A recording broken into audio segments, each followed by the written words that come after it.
Of course. Good evening, everybody. Welcome to another edition of the 13th Dimension.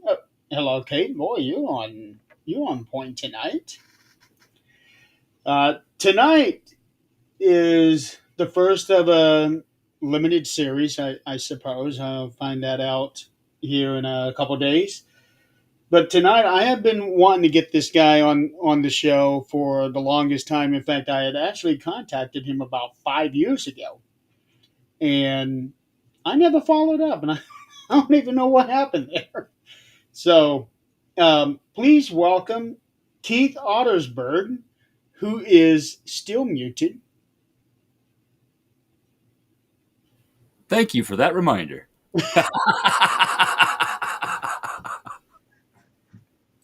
How are you doing tonight, Keith?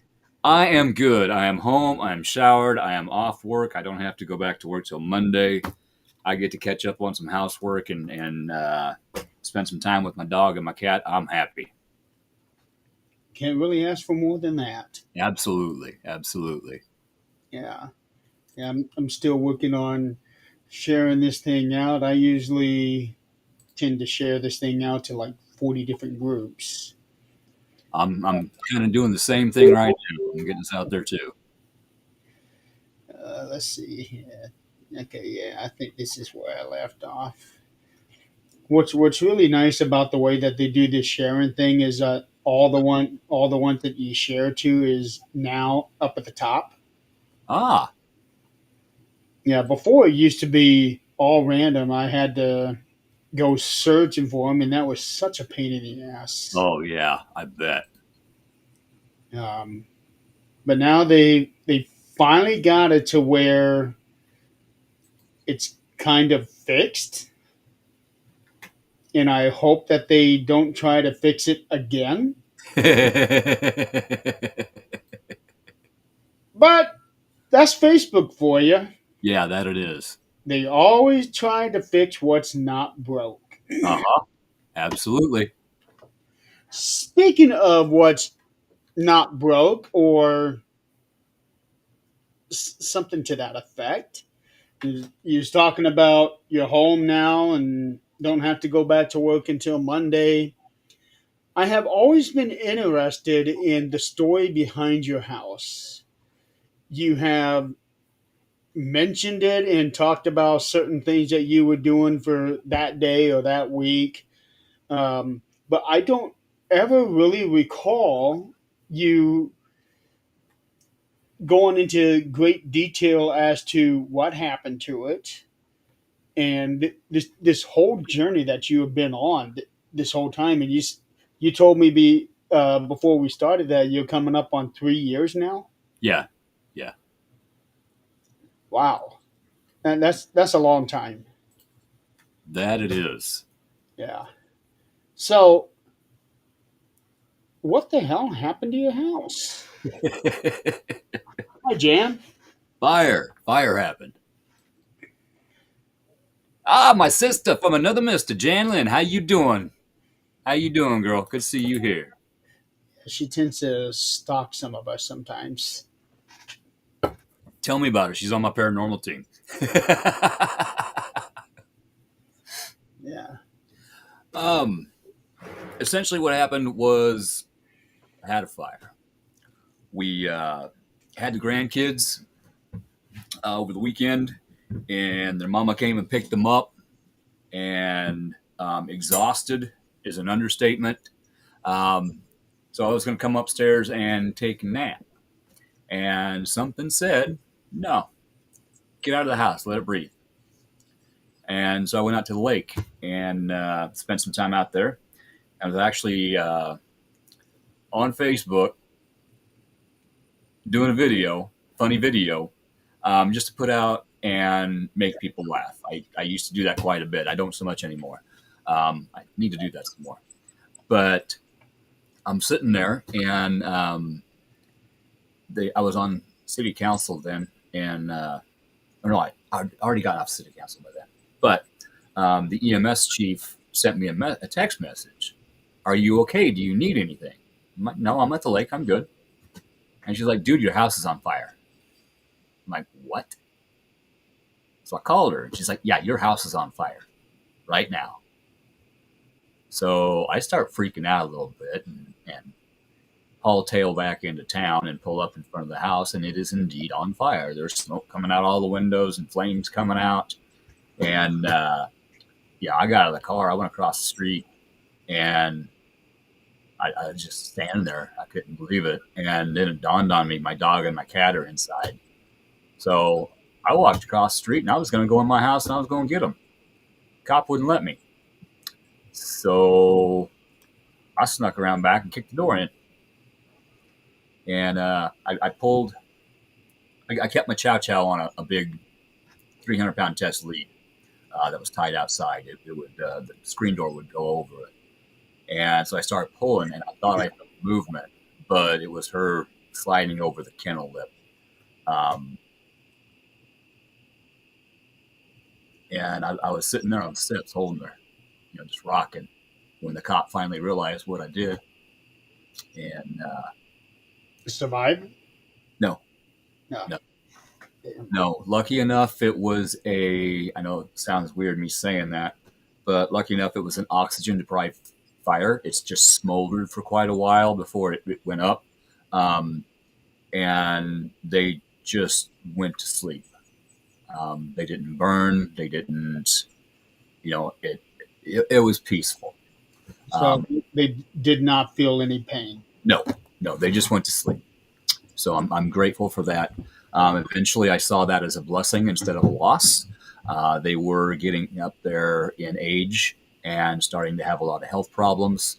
So it was kind of a blessing in disguise. Um, so I go back around the house, and I'm just sitting there on my knees watching go up in smoke, literally in smoke. Um, I was with somebody back then, but I'm not going to get into that. So I'm just going to say I instead of we. Um, Point taken. yeah. So by the time they got the fire out, they wouldn't let me go inside. Um, fire inspector, state fire inspector needed to come down, blah, blah, blah. So all of a sudden I'm homeless, in a 30-second time period, I'm homeless, that text message and phone call, I get home, I'm homeless. I drove away with my vehicle and the clothes I had on my back. Um, So got, you lost everything. yeah, everything except for my vehicles and the clothes I had on my back. Wow. Go get a hotel, and I started asking for help. Christy Ayers, very, very good friend of mine. She started a fundraiser, a GoFundMe for me. That did help. But we got some help from the Red Cross, a couple churches, um, and eventually a neighbor of mine. He's got a rental just around the corner from my house, and he calls me up and he says, "Hey, um, I can rent this house to you if you would like for like just what it cost me for the payment and taxes." It's like $250. He said, "Would you like it?" I said, "Absolutely." That man was a godsend. Um, so after about a week of jumping, back and forth in motels, um, got in there and slowly, very slowly, through donations and people gifting us, me things, I was able to kind of live a normal life. I had a couple pots and pans. I was able to get a couple clothes, jeans, shirts, stuff like that, socks. Um, I was given a week off from work. I'm saying given a week. Um, but some people treated me really well during this, and some people didn't, and I'm going to leave it there. Um, I can relate to that. but I'm over there on the rental porch, leaning against the corner of the house, looking through the other houses at my house that I can't live in. And it was probably 2 months before I was able to walk back in this house, because they couldn't figure out the cause of the fire. And they kept trying to charge me with arson. They thought I did it for the insurance. That was fun. Oh wow. And so finally they got the head fire marshal down here, and he, said, "Hey, will you meet me at your house?" I'm like, "Absolutely." And he asked me, "Okay, where do you think the fire happened?" I'm like, "I know exactly what happened. But why don't you go in and check, and then you come out and I will tell you before you tell me." So he goes in. He's in there about a half hour. He comes back out. He says, "Okay, I found where it originated." I'm like, "Yeah, that's kind of obvious. Come with me and you tell me what you think started the fire." I'm like, "Okay." So I walked over. We went down to the basement, and there's this real thin copper wire with no insulation that's just burnt. Um, and I grabbed a hold of it and I handed it to him. He goes, "What is that?" I said, "That's the doorbell wire. Now look up and look at what it's running under." He looked up and said, "Yeah, okay. I just wanted to make sure we were on the same page." Doorbells run on a low voltage, usually 24 volts. Your main house, which is 110, runs over to a low voltage transformer, transforms it down to 24 volts, and then that goes out to your doorbell. And whoever put the heater in the house before we bought the house, they ran sheet metal across the rafters to form a cold air vent, cold air return for the heating system. Well, they ran that over the doorbell wire. So every time that heater AC kicked on, it vibrated. That sheet metal vibrated, and eventually it wore through positive and negative arc. There was a spark inside the cold air return. Well, if you don't clean your vents often enough, I'm going to say that again. If you don't clean your vents often enough, you get a buildup of dog hair, lint, dirt, and lint is very flammable. And it went whoosh. And then the heater sucked in the fire and pushed it out and started in the basement, and it came up through the first floor and up the walls and almost through the second floor before they finally got it out. They estimated it was over 1,600 degrees in here. Really didn't understand why everything didn't spontaneously combust. Another blessing.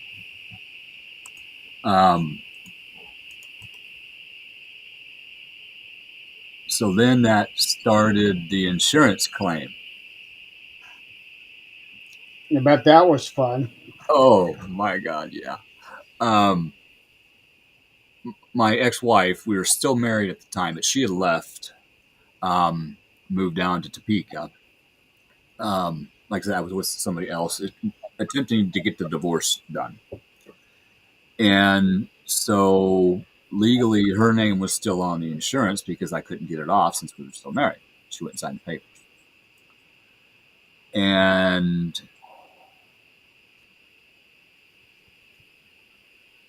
the insurance company wouldn't issue me everything at once. Because of that fact, her name would have to be on the check as well. She wouldn't sign it. So I had to get the divorce done. And what I did get them to do was I got them to pay me for my personal property. So I at least had some funds to survive. And like I said, furniture, stuff like that. Mhm. In the meantime, my last lesson left, I allowed that to happen. Um, I remember seeing something about that. I kind of instigated it. I did it in a very nice way. though. I sat her down and said, hey, I realize we both been through a lot with this fire, and we're both stressed, we're both traumatized, but this isn't working. I think we need to take a couple-week break. I'll go stay at my son's in Beatrice. It's about 15 minutes away. You can stay in the rental. I'll still pay for everything, but this will give you and me time to get this figured out and this figured out and see if we can continue, if we can make this work. And the next day I come home from work and she tells me she's going to move to Texas with her friend for a while. I'm like, okay. So I go back to work and I got some packing boxes and packing paper and I brought it all home and I helped her and I loaded her car and I put the address in the phone and plugged the phone into the car and said, call me when you get there. And then there was an altercation on the phone. It wasn't even really an altercation. She just tried to start an argument twice. And I said, look, I'm not going to fight. If you want to talk, I'll talk to you tomorrow. And hung up. And I was blocked. I'm like, okay, cool. That saves me the trouble. But in the meantime, I was trying to work a full-time job because I had to go back to work. Find time to spend with her. And find time to work on the house. Because I got an estimate on how much it was going to cost to rebuild this house. The house is block stone on the outside. That survived. The roof survived. So it was rebuildable. So with that, Yeah, was there a possibility that the house was going to be a total loss? it was. It maxed the insurance policy. Um, Between my personal property and what I got for the damage to the house, um, I got $281,000. Most people would be thinking, awesome. Well, I got there's enough damage that only one company would give me an estimate on what it would cost to do this, and that was $306,000. And how much did you get? 281. Now, keep in mind, That's, I still had a $69,000 mortgage that I had to pay off before I could get the house damage check. So I had to use my personal loss funds to pay off my mortgage. Yeah. wow. But when my last one left, I got a hold of my ex-wife. I said, hey, this is the story. This is what I need to do. She's like, cool, no problem. I will come up tomorrow and we'll get it done. In one day, we got the divorce papers signed, got them turned in, got the insurance check signed, and I was in business. So, Just like that. yep, yep. Um, her and I have talked about why, and she had a very valid reason, and I'm actually appreciative of her refusing to sign papers until all of this transpired. She actually helped me out. Hey, Lisa Campbell, how you doing? Um, So her playing hardball actually worked in your favor. Absolutely. Yes, she's a very smart woman. That doesn't happen very often. No, it doesn't. Her and I, our relationship was different than most people's. We've been plagued by paranormal issues since the day we met. I've been plagued since I was 6 years old. Didn't realize it until 5 years ago. And her leaving was probably the best thing that she could have done. And I've told her that because of where I was at. Um, we had several teams come in to investigate both our house in Beatrice, this house in Wymore, and naturally they got evidence, but nobody could ever tell us what the issue was, what the big nasty thing was. So I finally, after years of trying, I got the dead files to come here to Wymore, Nebraska, a town of 1,683 people. They came to Wymore and did a show on my home. And And this is before the fire? yes, before the fire. Okay. Um, Steve came in, we did our thing, and then they put me in a hotel, and Amy did her walk. That was on Thursday night. I was in kind of a dark place in my head, and we figured out that I had blocked Amy. Well, it blocked Amy from reading twice. She had to go outside, calm down, start over. Um, but when she came down the stairs during the reveal, we were all set up in the living room. She was upstairs. She walked down the stairs into the living room. I looked up at her. She looked at me, and you should have seen the look of horror on her face. She knew what the issue was. It was me. I was the issue. I was the issue. And so she got her cell phone out, and she's underneath the table typing. She wasn't supposed to do that. And she's texting a group in Kentucky called Spirit Mechanics. How soon can you get here? Well, when do you need us? Now. And you are all the way in. They drove all the way from Kentucky. It's a 12-hour drive. And any problem that could have kept them from getting here happened. Rainstorms, floods, snow, you name it. Wow, it sounds like you just already. You've been through a lot of shit. Yeah, I have. When they got here, they cleansed the outside, they cleansed the home, and then it was my turn. Between Amy and some investigating and what they saw, felt, we figured out that I had been possessed since I was 6 years old. Every house I've ever lived in was haunted. This thing not only affected me, it affected those around me, my mom, my sisters, my friends, my family, my wife, wives, girlfriends, friends. It affected everybody. It liked to cause division because it got strength from anger, jealousy, hatred, etc. All negative emotions. All And the things that it needs. it would also use the entities that were already in the home when we moved in. It would kind of hog tie them and use them for energy as well. There was a wraith in this home when we moved in, didn't know that. So it used it in a very negative way. Um, in my house in Beatrice, I was held up off the floor 6 inches by a hand around my neck. I don't know if you can see them, but I still got red marks right there and right there from it. Um, Choked out. Here in this house, I had just laid down in bed. I was wide awake, heard footsteps, looked over, and this like 8 foot. I mean, it's dark in here, no lights on, and you could see black moving in the black, and it jumped on me in bed and just started wailing on me. And I couldn't move. I could not move, and I finally got my arm to move, and I went through it, and it disappeared. 2 nights later, the same thing happened, except it ran up the stairs, grabbed me by my hair, ripped me out of bed, drug me down the stairs, and threw me on the living room floor. Wow. It's the kind of stuff that we went through. My ex-wife Shannon. You hear of sleep paralysis.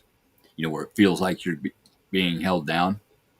Well, she was held down. She was pushed down 6 inches into the mattress.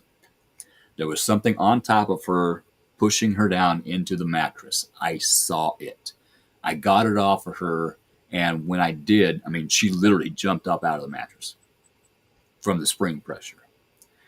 Um, you would shut the bedroom door, go to lay down, and something would pound on it so hard it would crack the door. That was our life. Things getting thrown at us, voices, doppelgangers. We would think we were having conversations with each other when the other one wasn't home. So that caused a lot of issues. Now, I told you this. No, you didn't. Right? I've actually had a situation like that talking to somebody that wasn't there. Yeah, yeah. Uh, It's weird. Let me tell you what.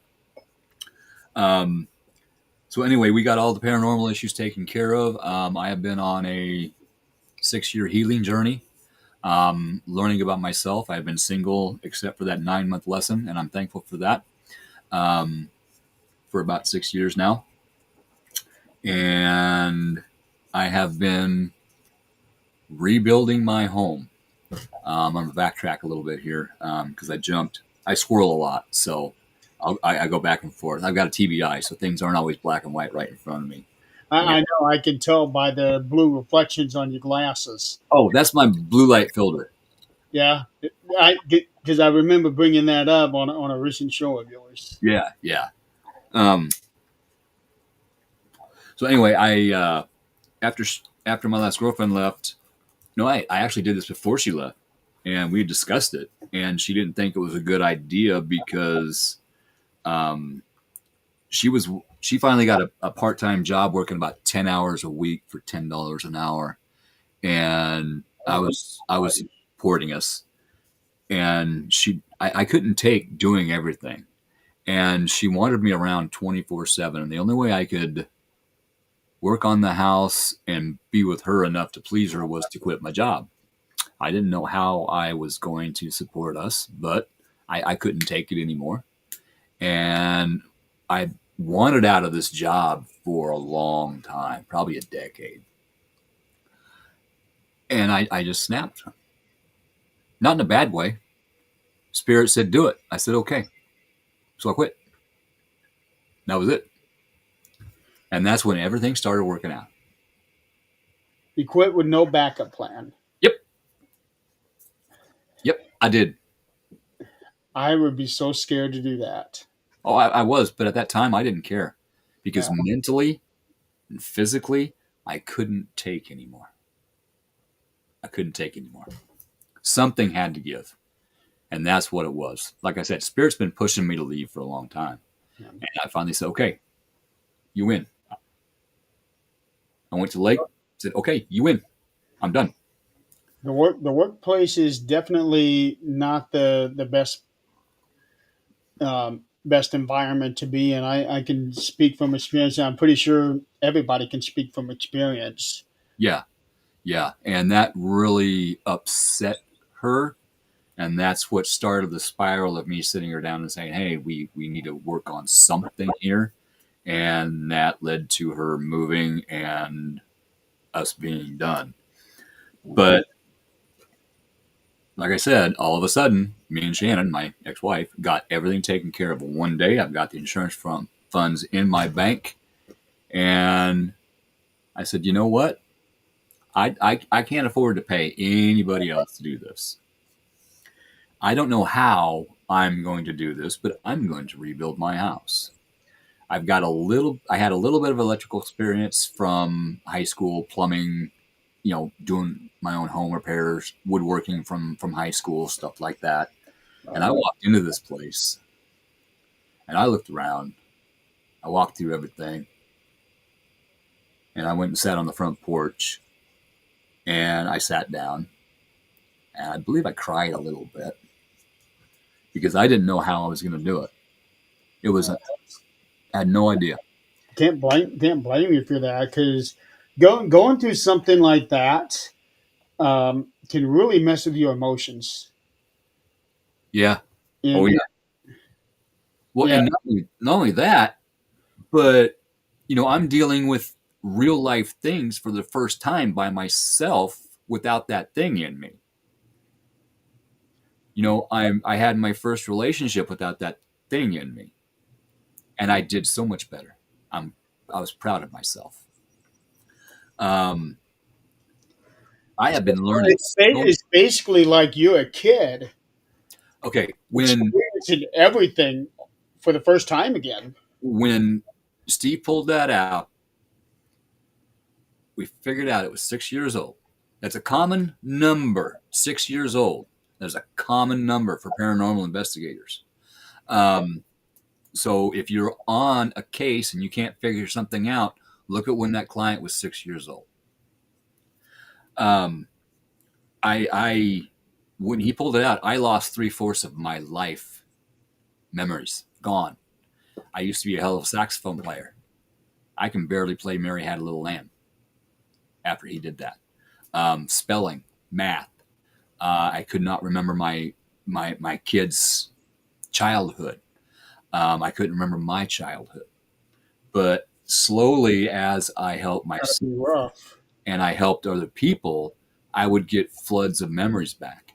And then I could go through and pick them out one by one and learn from them. Okay, because not all of the memories were good memories, but I looked at them anyway because like now I'm by myself, I'm alone in here, which is a good thing. And I could look at, okay, this is a situation. This is the start. This is the conversation. This is the negative outcome.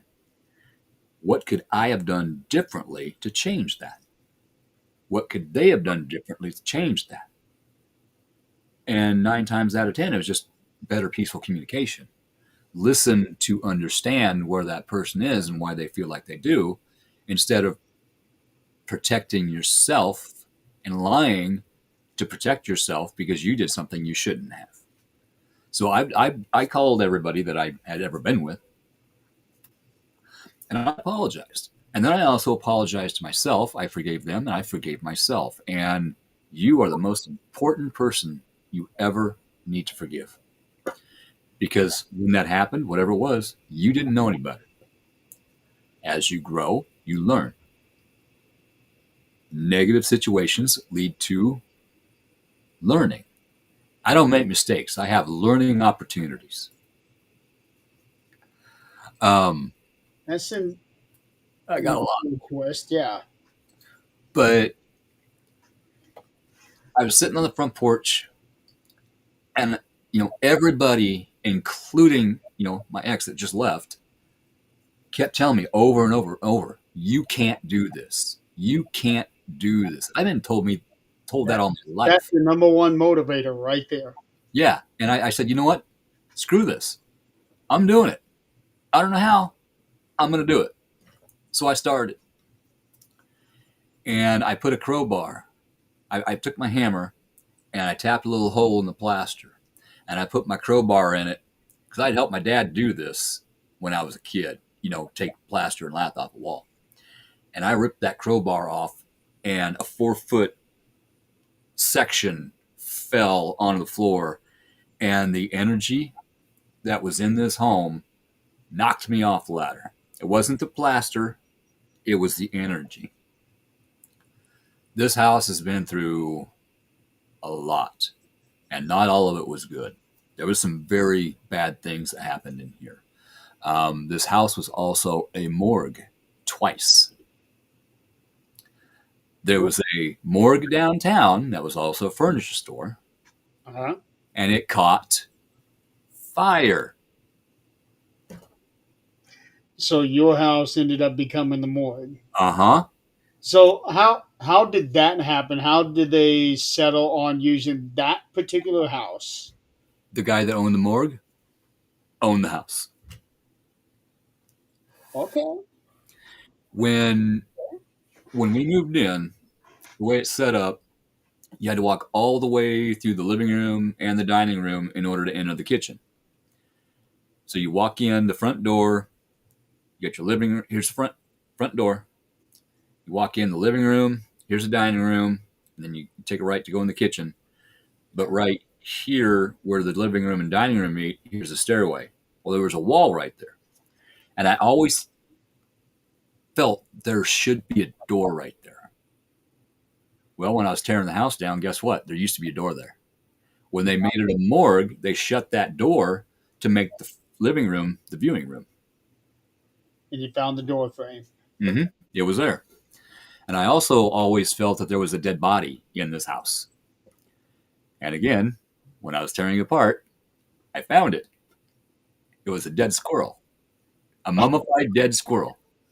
Okay, I was really hoping you wasn't going to tell me you found an actual body there. No, it was a mummified dead squirrel. But when I saw that, I just had to laugh because A, I found the door. I was right about the door, and I was right about the dead body in the house. Well, could have found a lot worse than a squirrel, that's for sure. Now, I got to say, It took me a long time of sitting in the dark, and it was very dark. Um, I went through a dark night of the soul. If you don't know what that is, look it up. Um, it is depression so deep that you come out questioning everything about yourself. And they're not a one and done, but as you learn about yourself and as you heal things and others, um, it gets easier. Um, but this fire was a blessing for me. I am grateful that this happened to me. Um, I know a lot of people watching this aren't going to understand that, but hopefully you soon will.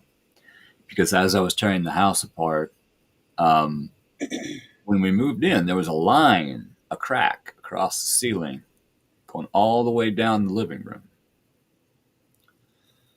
I always wondered if there was a wall there because it looked, there's a section about this big that had been, put back, replastered. You could see the lines. And then the crack was right down the middle of it. And what I found was they ran support beams from the kitchen wall. It was a load bearing wall all the way to the front entryway. I had two doors, the front door and then the inside front door. And those beams were sitting on top of that entryway. So one king stud and one jack stud were holding up the second floor. And the framing that they had to hold the door in was sitting on 3/4 inch planks, not over a support beam. So the entire second floor was doing this and falling through the living room floor. That is where me and the kids were playing most of the time, coloring pictures and whatnot in the living room. Now, if that would have fell down, that would not have been good. So I got to repair that. Mr. Howie Odell. Um, He always does the tip of the top hat, so that's right. That's right. that's how I acknowledge him. Absolutely. So that was a blessing that didn't happen to us, and I found it, and I Now, said, how many years did you own this house? I've owned it. I think time is difficult for me because of this. Okay, Um, what I year did you buy the house? again, I think around 14, 15 years. Okay, Um, but it was supposed to have all new electrical wiring in it when we bought it. Well, where you could see the wiring, it was new. Where you couldn't see it, it wasn't. It was still all the old knob and tube, which now with that, any way of being able to um, backtrack that wiring and the vent and everything to the company that did that work and make hold them accountable for it? no, no, it had been too long. Okay. I looked into all that.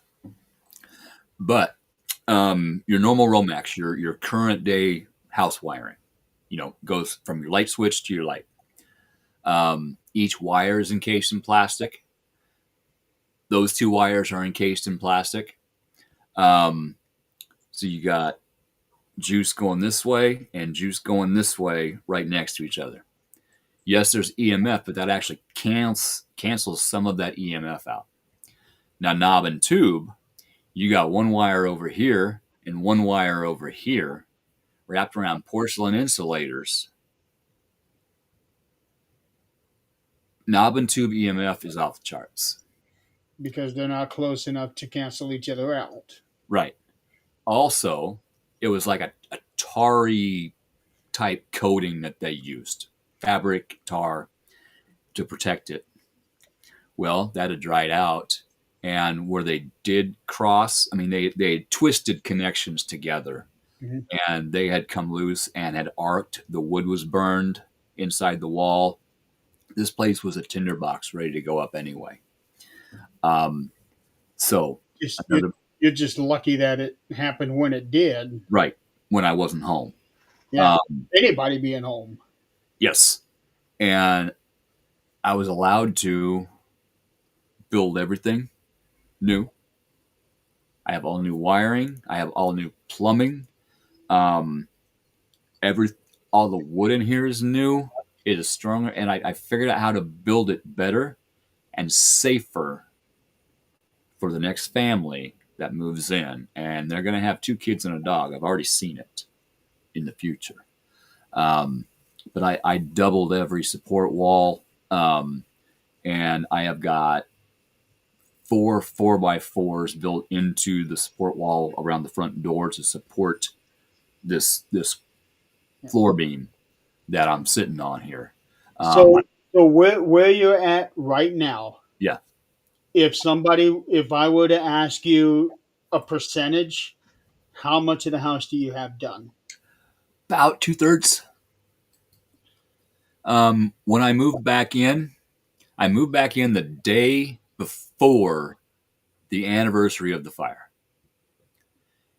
That was my goal. And I got everything ripped out of here. We sandblasted the walls to get the soot off of the block. I cleaned all that up. I worked on the foundation. That's a key word. Um, to the point where I could put the rafters and everything in and support beams in for the first floor. I remember seeing when you were doing Drunken Oracle in the basement, Yep. Yep. and and you were showing us every once in a while different places of that basement. I see the rafters, and I think at that point I did not realize that something had happened in the house. Yeah. And you had mentioned that you were rebuilding the house, and I'm okay. So the way that this is looking, this is making sense, and I just don't like the fact that it's taken me over 2 years to try to get this story out of you. Divine timing. Yeah, It's it's frustrating, that patience thing, but it is. I mean, it is divine timing. Um, everything happens when it's supposed to happen, and everything happens for a reason. This fire happened for a reason. It probably saved my. This house helped to save my life. It supported me. It helped me find the strength to reach out for help to get help with my paranormal. So I promised it, okay, I'm going to help you back. I'm going to rebuild you. And I have. And Jan, thank you for that. Or Howie, except for a little bit of help from my daughter and my son, I have done virtually 98% of this myself. Not knowing how to build a house, I built a house inside of a house. Um, and I would share it. But I moved back in and I had my floor, my first floor, my living room and dining room floor and kitchen floor. I had a stove, a refrigerator. I had my gas line ran. Um, the water to the sink ran. I built kind of a makeshift counter to put my sink in. It's temporary, but it'll work for now. And I moved back in. I was on an air mattress on my first floor. Actually, the first night I was in a sleeping bag. For about a week, I slept in a sleeping bag on my floor. I called it camping. that is not very comfortable. But I Uh, was happy. I woke up the first night I spent in that sleeping bag. I woke up. I was on my back. I woke up. I opened my eyes, and I was looking out my second story window, and there's the sun. I'm on the first floor, and I'm looking out my second story window. Okay, when to explain how much I had to take out of here because of the toxic soot, I have a two-story house with a full basement and an attic. You would open my front door, you look down, there's the basement floor. It's block wall. First floor, second floor, there's my attic. Everything had to come out of here. so you basically just described the interior of the apartment building in New York City of Home Alone 2.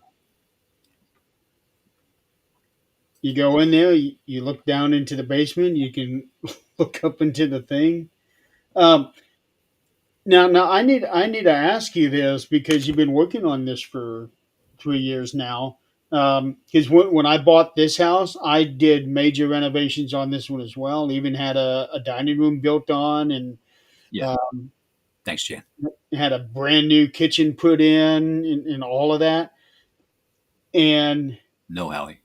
so with the permits, because I know permits have a deadline. Uh huh. So because this you're doing this all yourself and Well, taking so much time, how are you working around that? my favorite word, loopholes. Okay. Okay. Loopholes. I've been on, believe it or not, the long haired, black leather jacket, biker looking dude was on city council for 6.5 years. It's a small town. Like I said, 1,683 people. I knew the code book because I helped to enforce the codes. I helped to write the codes. Okay. So when this happened, I went down and talked to the head of the city department and said, okay, if if I run all of the electrical circuits exactly the same way, if I run all of the plumbing exactly the same way, if I build the house dimension by dimension the same size, do I need permits? Because I'm simply replacing existing structure. Because there was still structure in the house, even though everything was damaged. And he looked at me and he kind of smiled and he said, you know what? If you're just replacing existing circuits and existing plumbing, you don't need a permit for that. You're the homeowner. You can do that. So it's basically take a bad board out, put a new board in, and Kind of, but I had to take everything out at once, measure everything, write everything down, make pictures of how it was done, how the wiring was done, how the plumbing was ran, and build it the same way. okay. So you're rebuilding pretty much to the exact way what it was. Are you making any changes? Like, are you making this room bigger, that room smaller? The one change I made was before my bathroom was so small that in order to go between the shower and the sink to get to the toilet, you pretty much had to turn sideways. Oh, yeah, So, that would not work at all. right. This used to be the guest bedroom, and what's the guest bedroom now used to be my office. So I swapped them because now this room really isn't big enough to be a bedroom because I extended the bathroom a foot and a half. That's the only change I made. Plumbing still ran the same way. Electricals still ran the same way. I just moved the non-weight supporting wall. So you didn't have to get any permits at all. Mm-mm. Wow. No. And I'd have been done with it, but somebody was monitoring my internet, got past my firewall. I didn't know it. I was doing some online trading through an actual brokerage company. It was a real brokerage company, Yeah. Ally Financial. I believe the real company was ALY. And I was busy multitasking, working on the house, helping a client, um, talking to a friend that needed a friend to talk to while I'm trying to get this trade done. And I didn't notice that somebody changed the brokerage company, used the same picture and everything, but it was ALLY. So in 30 seconds, I had $106,000 stolen from me because of one letter. Oh boy. $106,000 of my insurance money was stolen. And I don't have a job, and I use my credit cards to go up and get supplies. I would max my credit cards, getting supplies, and I'd pay them off at the end of every month. Well, here I am, no job, no money, maxed out credit cards. So then you get the late fee, the over limit fee, and everything exploded. And I got no job. I got no money coming in. I tried another GoFundMe. I think I got a couple $100, which helped. I am grateful. I am grateful. But Yeah, it's better than zero. absolutely, it helped me eat. But Um, $106,000. yeah, yeah. And I just talked to the FBI agent tonight after work. They know who did it.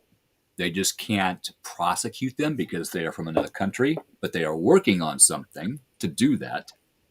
Wink, wink. Um, Living in another country, of course. they have recovered over $200 million from these people. They have found over 500 victims. Um, they are working at getting more assets from these people. Now, Uh, have you gotten any of that money back? no, that's the kicker. The way the laws are written, the case has to be finalized. They have to have all the victims.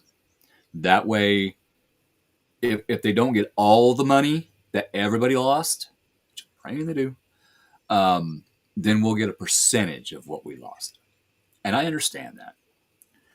Um, well, right now, I did the math. Well, I want all my money back. I did the math, and everybody should be okay. Um, but we have to wait. It's that she can't give us a time frame because a lot of it's in the attorney's hands now. The investigation's been finalized and been given to the attorneys, and they won't give a time frame unless they are absolutely sure. And I understand that as well. Right. But Yeah. someday, I'm going to get that back. I mean that broke me. Not only financially, it broke me. And because I was I can just believe at it. the point where I was comfortable enough in the house. I had my first floor, I had my second floor, I had my bedroom, and I was getting ready to take a break and start writing my book. And then all of a sudden, once again, I got nothing.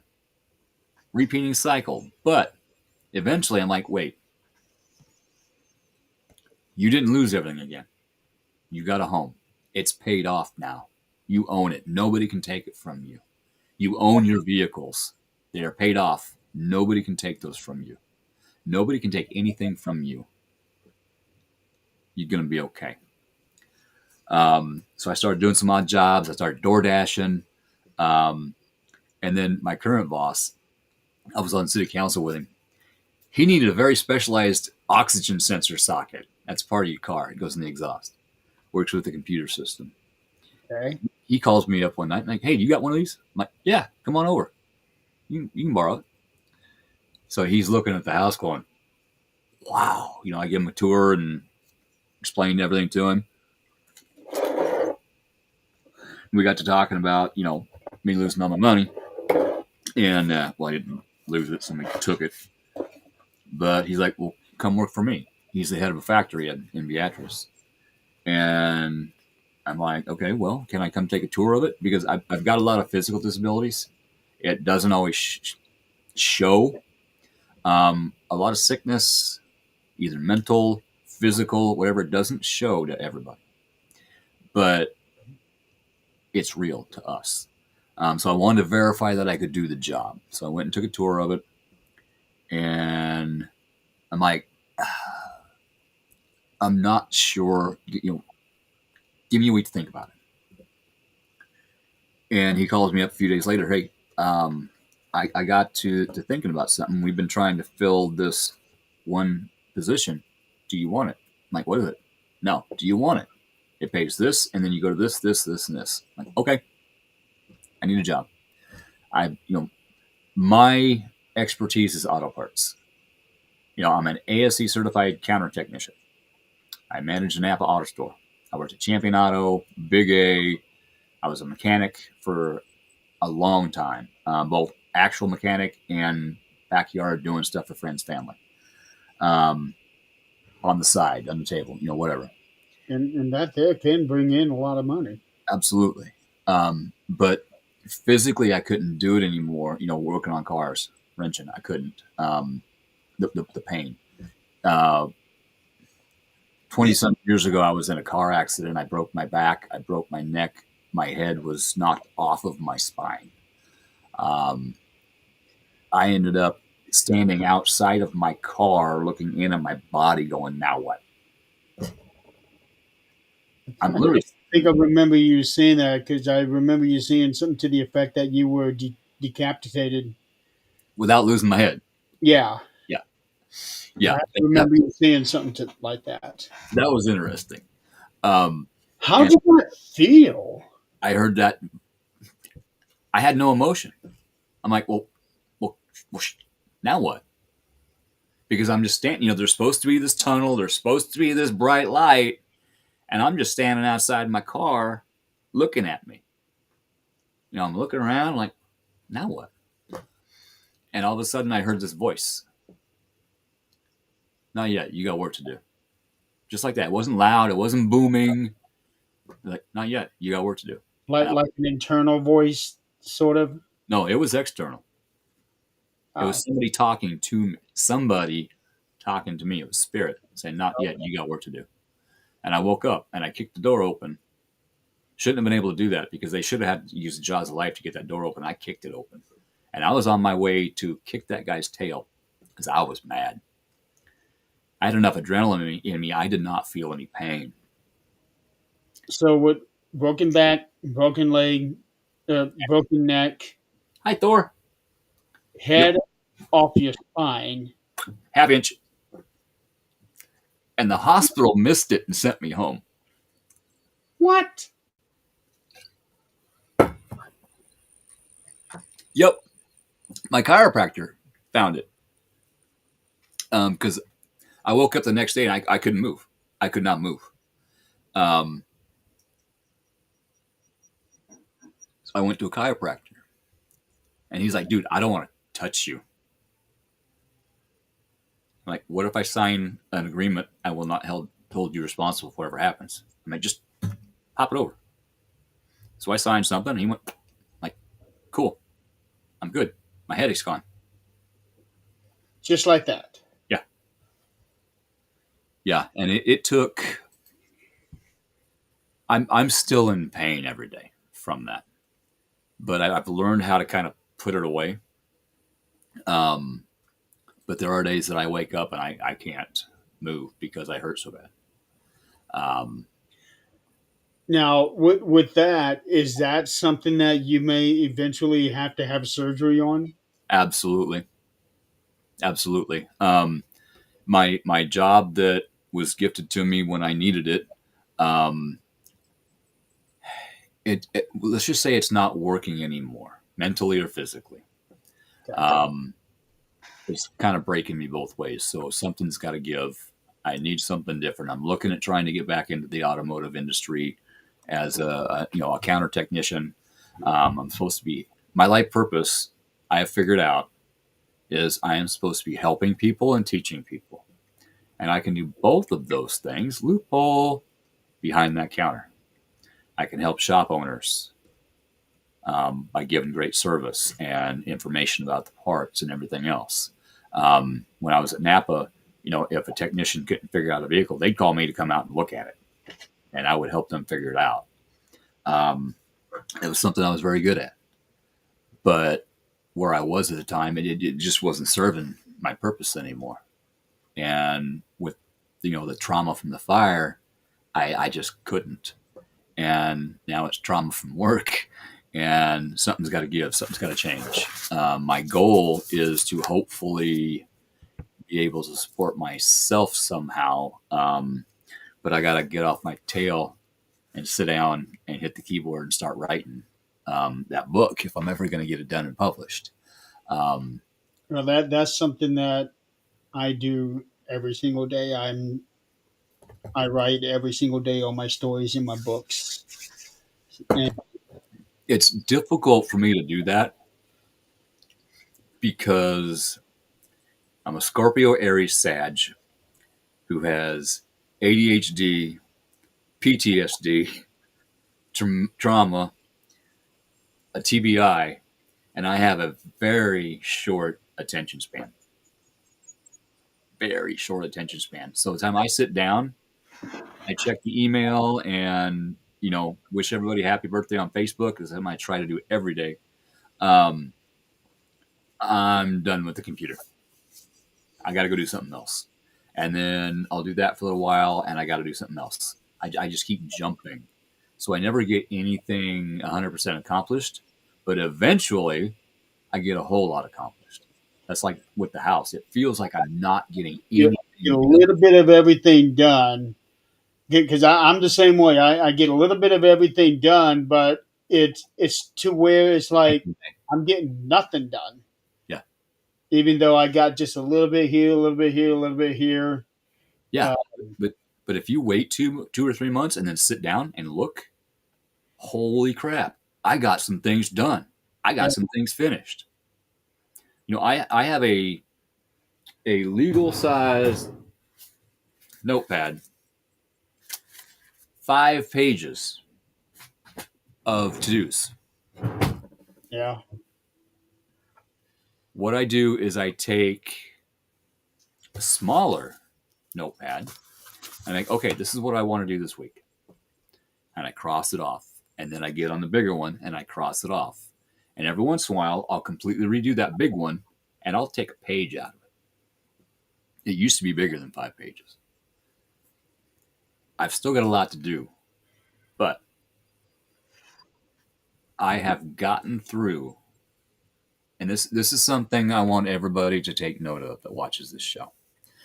Because when you are down at rock bottom, this is something I want you to remember. You have survived 100% everything that you have been through. And whether you understand it or not, you have learned from it and you will get through whatever you're going through. mhm. When I reached my rock bottom, I was sitting in the laying in the hospital after having my face rearranged. Yes. I'm sure you've heard the stories. Mm-hmm. And Solid. one of the first things that I was saying to people, it actually made them laugh because it it's told as a joke, but it's 100% serious. Is I can't die right now. I've got too much shit to do. Not wrong. I, Right? I can't leave my kids with this mess, but it's a beautiful mess. A beautiful disaster. And Renee, I see your comment over there. I'm trying to watch comments as I'm talking. She said, everything is going to be all right. Now that's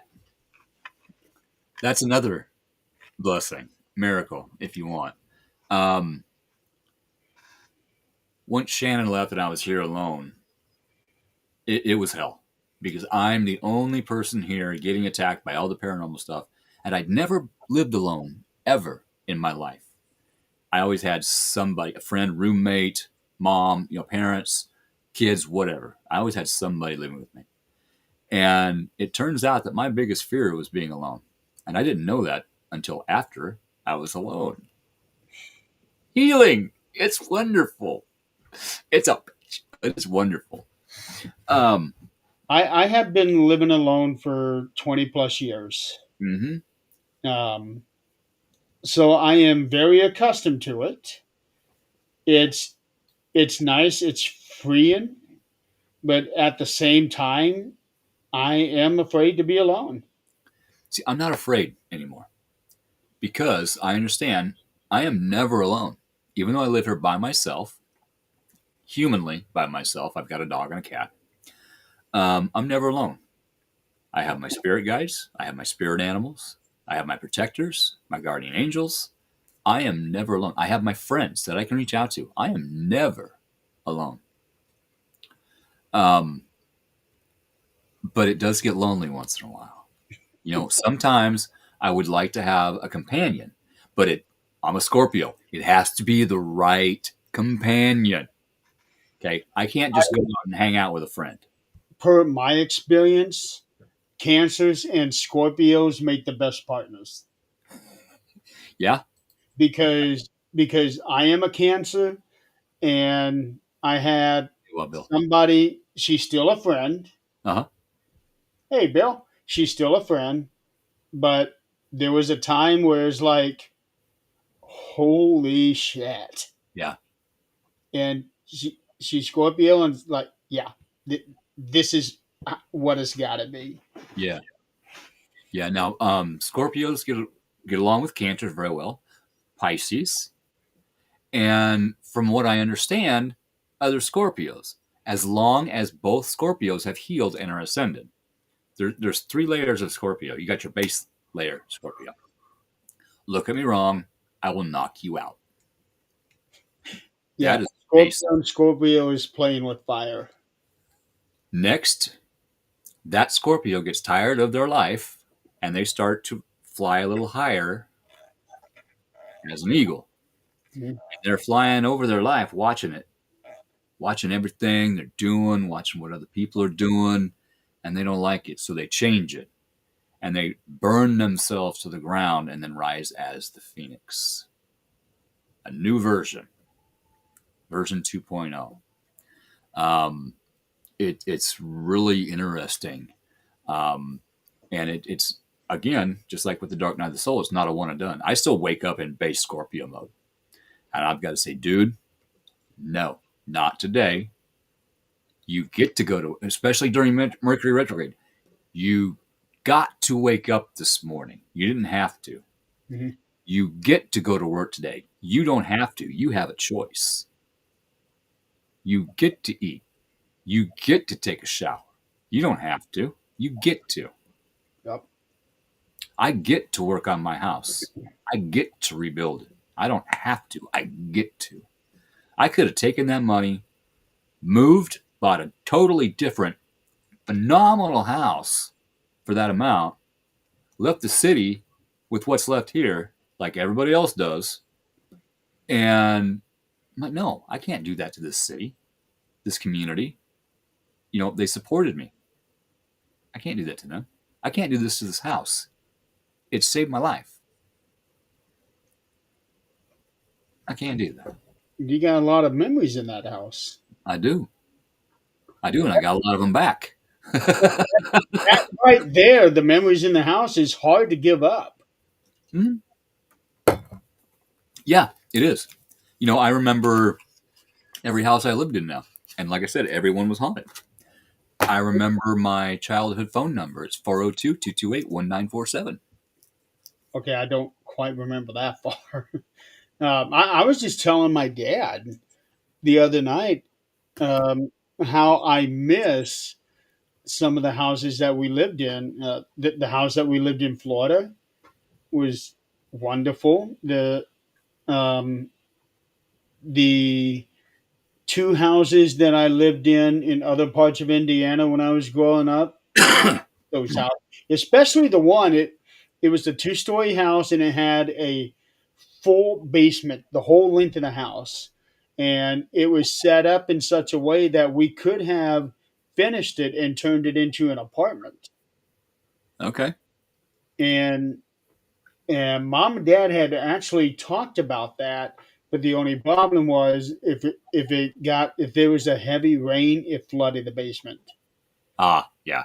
and that would have cost a lot of money to fix that. Yes. And Absolutely. before this house, I used to live in a double wide trailer, and that trailer had the perfect setup. It had an open concept, which I really like, Huh? as opposed to this. Which, don't get me wrong, I love this house Yeah. because I practically had it almost rebuilt because this house was sitting empty for 4 years before I got it. Okay. And I remember the first time I came to look at this house, my next door neighbor, who's now a good friend, first time we met, first thing he said to me, please tell me you're buying this house. Well, that's one I'm going to be checking out, and sure enough, I did. There you go. Oh yeah. Heck yeah. But Sorry. yeah, um, how long did it take to get the smell out of the house?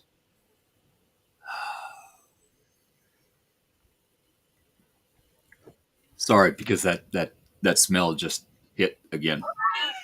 Um, Didn't mean to do that. no, it's good. It's good. That is healing for me because I can smell it and understand that I am past that, and then it goes away. Okay. It took a long time because I'm a gardener. I can what I grow.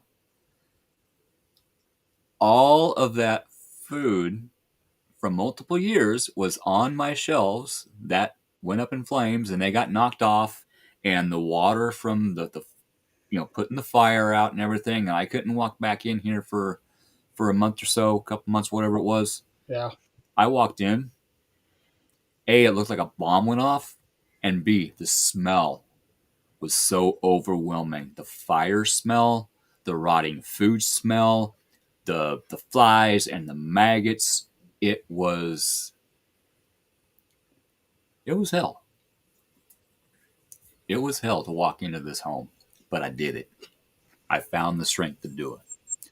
And it didn't go away until I got everything out of here. And then I still had to deal with it because everything I tore out of the house, I had to put somewhere. It went in my yard. All the plaster went in my driveway. I had a mountain of plaster in my driveway. I've Well, I got believe pictures. it. I've got pictures. What about the insulation? I had no insulation. Well, Now I have insulation. I was happy when I got my city bill today uh, because before the fire, my city bill would have been 350, 175. As long as I turn the lights off in the house with when I leave the room, and I'm good at that. so the house didn't have any insulation at all. No, no, this thing was built. They say in 1920, but it was built before that. You had a block wall, very thick block wall, thicker than block walls now, and about 18 inches, I think. And then they put what they call a furring strip, attach it to that, and then the lath goes on, and then your plaster. No room for insulation. Well, I went with 2x4s instead of furring strips, so it's a couple inches smaller on each side, but I now have R19 rock wool insulation in my walls, and eventually I'll have it up here too. I need to get it put in the ceiling up here. I'm on the second floor, and the heat from the attic. I have 3 seasons in my house. I have winter in the basement. I have 72 to 74 degrees on my main floor, and I have Hell's Kitchen on my second floor. Yeah, heat rises. Mm-hmm. Heat rises. That's why sometimes I don't like going. My bedroom's upstairs. Sometimes I don't like going up there. But to counter that, I keep the bottom half of the house a little cooler Mm-hmm. so that when I do go upstairs, it feels so much nicer. Yeah, yeah. Because now I got that heat because down here I'm cold all the time, and I'm doing this by design. Mm-hmm. Um, except for the last couple of days when I go outside and it's oh my ah Yeah, it was 115 up here with the heat index the other day, so I get it. oh And I it's don't humid think here I got in that. Nebraska with all the cornfields. But I want to hit on Renee's comment here. Well, first, let's hit Howie's. Um, that phone call that day of the fire, shake my head. His mouth dropped. And was in such a bad place. We kept him rolling. Yes, you did. I appreciate that. You did. Your help kept me rolling. Thank you for that. And Renee's comment, everything's going to be all right. That I started to get to that and I got sidetracked. Squirrel. Um, that song, it's a Kenny Chesney song. Everything's going to be all right. That helped me get through everything so much that I saw a sign on the internet. There it was. I didn't search for it. Spirit said, "Here, you need this sign." Bought, hung on my wall. That sign was in the middle of the fire that came up through. It should not be here. It is wood and vinyl letters. And it's hanging on my wall today. The vinyl letters curled a little bit, but it did not burn. So one thing did survive the fire. Many things that should not have survived the fire. Things that were very important to me. A painting that my daughter made for me. She put it in a frame with a plexiglass front, instead of glass, plexiglass. Uh-huh. And the plexiglass melted and the painting fell behind something, so it was protected. Wow. I could go through and name multiple things that survived that should not have. They should have burned up. But the important things to me, I was allowed to keep. Everything else went. Now, I was in the process. I was a hoarder. I kept everything. All the kids' homework, receipts, you name it. I kept everything. I got all my daughter's stuff too. I kept letters from girlfriends in high school just in case we ever got back together. Hey, look what I got. I didn't need that crap. So I started in my attic and I worked my way down and got rid of stuff. And I got a fire pit out back. So I'd recycle the energy. And then I'd start in the basement and I'd work my way back up. All my kids' artwork from school, their homework and stuff. I'm like, do you want this? Yes or no? Yeah. Okay. Here you go. My mom did the same thing for me. But I was clearing. I was cleansing. I was uncluttering, making more room in my life. Okay. And Spirit said, you know what? You're not doing this fast enough. Here you go. And I believe it was during Pluto retrograde. If you're not doing something fast enough, that Mercury keeps showing you, hey, you need to work on this. Pluto will pick you up, face plant you in the concrete, and say, we're doing this now. That's more or less what happened to me because I had been working so hard on all the paranormal stuff and everything when I got hurt, and when I got hurt, it put me to a dead stop, literally. Yeah. And people had been begging me for months, take a Slow break, down. take a break, take a break, slow down, and now I'm yelling at Nick Millet to slow down, and as it would happen, where plexiglass protected your painting, Mhm. plexiglass is what hit me. Really? Yeah, That's interesting. it it was about this big around. Uh-huh. So Yeah. compared to the size of my face, about that thick, and it broke in four places. Oh, damn.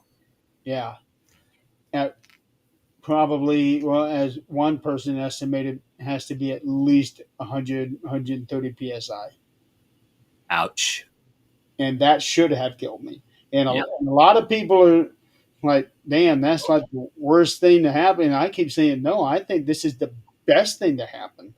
If you need to rest and you don't, Spirit will set you down somehow. Car accident, losing your job, whatever. Spirit will set you down. It's up to you to figure out why. Don't ask, why is this happening to me? Ask, what is this teaching me? And your life will change. It took me a hot minute to get to that point. Yeah. Thank you, Renee. I went through like 3 or 4 months of severe depression, and then I was able to do a 1-2 kick out. Yep. Yep. All of a sudden, you know what? I have been sitting in depression and in the dark in my Scorpio cave for 6 months on my couch. I didn't get up. I slept on my couch. I sat on my couch. I didn't get off my couch. And all of a sudden, one day, I'm like, you know what? This isn't you. Get up. And I did. It was time. I had sat and rested enough. Now, now I understand when spirit says to sit and rest, I sit and rest. Even though I kick myself in the tail because I have all these things to do, I also understand that I need time to rest and heal from the everyday and from the new memories coming back in. I recently had a soul shard. A what? Soul shard. You know, you have your soul. During traumatic experiences, a shard of that soul can, you got your fight or flight. It says, nope, I'm out. Boom, gone. Well, it left when me and Shannon were my second wife were having issues. And so it did not get to go through the fire. It did not get to go through that next relationship that I had. It did not get to go through me quitting Napa. It did not get to go through me healing. And it also did not get to go through the removal of said entity.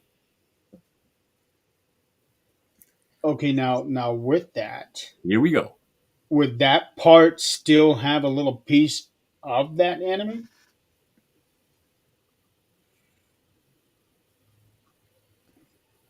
Yes.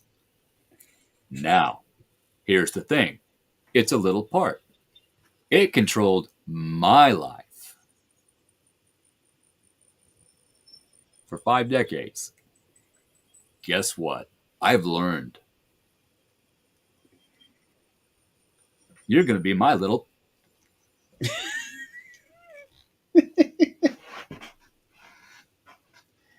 But it was interesting because the soul shard is freaking out because the house is different. We don't work at Nap anymore. Where's Shannon? Who's this person? Who's that person? What the hell? Who are you? I'm like, take it easy, little buddy. We got this. I'll explain it to you piece by piece. So every day we learn a little bit more. And I've been using the words he, I, we. Now it's just getting to the point where it's I. I am integrating that soul shard back in. I am teaching it as we go. I'm like, this is what we did to handle this situation. Oh, okay. So we're good. Yeah, we're good. Yeah, we're good. Um, I'm going to have a learning situation this weekend. I'm not going to go into it on here, but I'm going to talk to somebody, and we're going to have a learning situation. That's a good thing. That's a good thing. It's going to be a healing situation. I need to get back over here to these comments for just a second. Um, Yeah, well, Adrian's kissing up to us. yeah, I saw that. I thought, thank you, Adrian. That is so appreciated. That's what I wanted to hit. She said, that's two of the most beautiful men in the field. Thank you so much. Um, Renee, thank you for taking my squirrel away. I appreciate that. Hey, Wild Bill. On track. Um, Jan Lynn said she's going to haunt you. Oh, Uh, no, we got a big one come up here. and what else did I see? What else did I see? There was something else that wanted to come. Oh, I'm going to bring this one up here, make it a little easier to read. okay. She's lost a lot of her love, not all by death, some by bad choices, and been trying to clean the storage out for almost 5 years. It's mostly her late husband's, but she feels like something is holding me back. What can I do to start? Get this kind of off what you're talking about. Oh no, you're fine. You're fine. Not really, not really. It's This is perfect. That's a perfect question because, like I said, I've been trying to clean the house out for a couple years before the fire happened. And Spirit said, "Here you go. I'll do it for you." Um,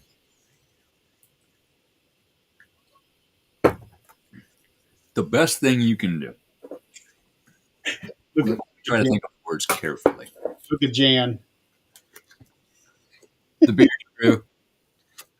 Yeah, Um, I'll get back to the F fish here in a minute, Jan. Um, I actually walked through the house and looked at everything I had. Um, and I thought to myself, I picked up a tote and I opened it, and I'm like, I looked through it. It was receipts from 20 years ago. I'm like, why do you need these? The warranties are done. You don't need these anymore. And I got rid of it. And that was freeing. That made me feel good. I now had more room because that tote was no longer sitting there. That tote was no longer full. I could put new things that I wanted to keep in that tote. Mhm.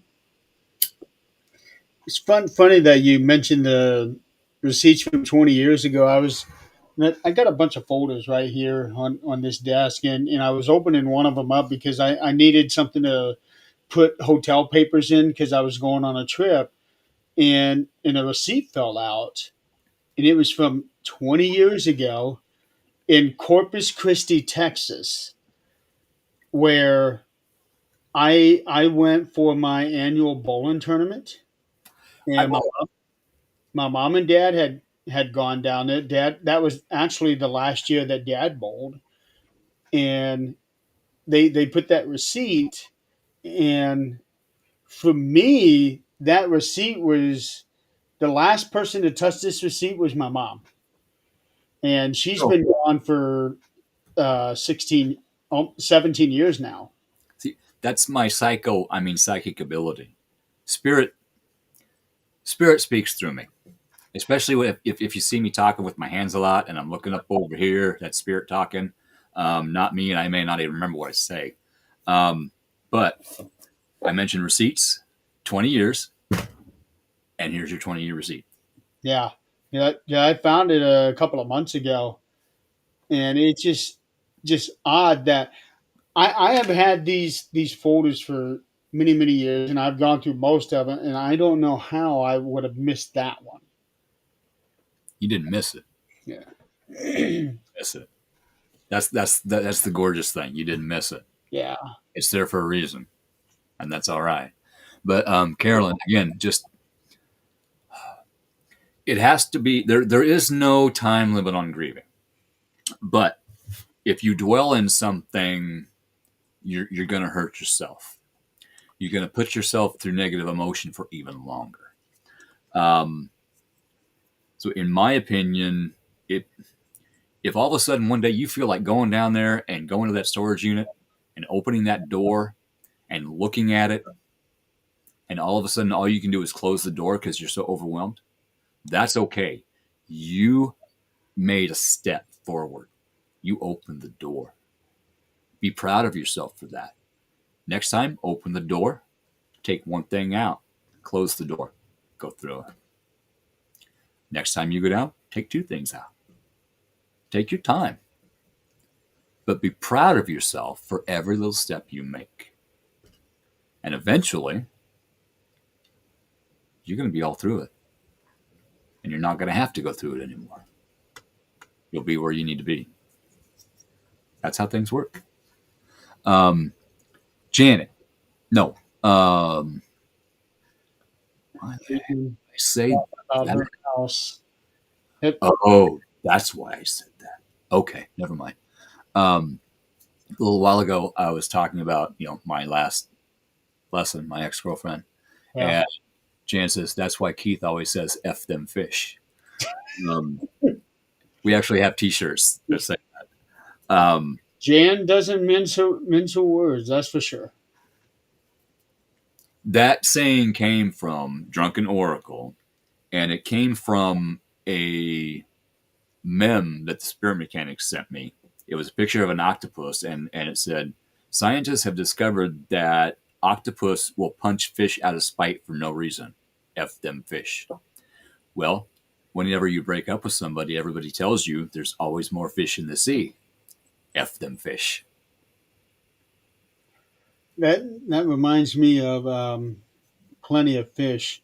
That turned out to be a nightmare. Oh, God. I tried that. I tried Facebook dating. No, no dating sites for me. No, people are crazy. No, no. I know that's why I just gave up. I just stopped. You know what? It don't matter anymore. Yep, yep. So I hope that helped you, Carolyn. So Don't be hard on yourself. getting ready to throw out 100 purses. Holy cow! I have stayed at her house several times now, and I've never seen 100 purses since. So they must be hiding it. I have seen a lot of purses and I've seen a lot of shoes. Just saying.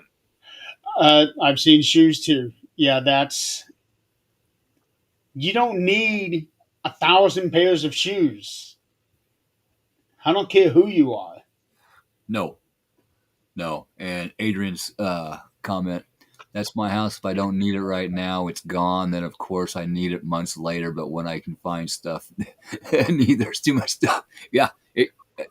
I have had that happen. I've had a car part in the garage for 20 years and I get rid of it. And then I get something to work on a week later and I need that part. I've been there. I have been there. Um, Yeah. Jan, I don't go rummaging through other people's closets.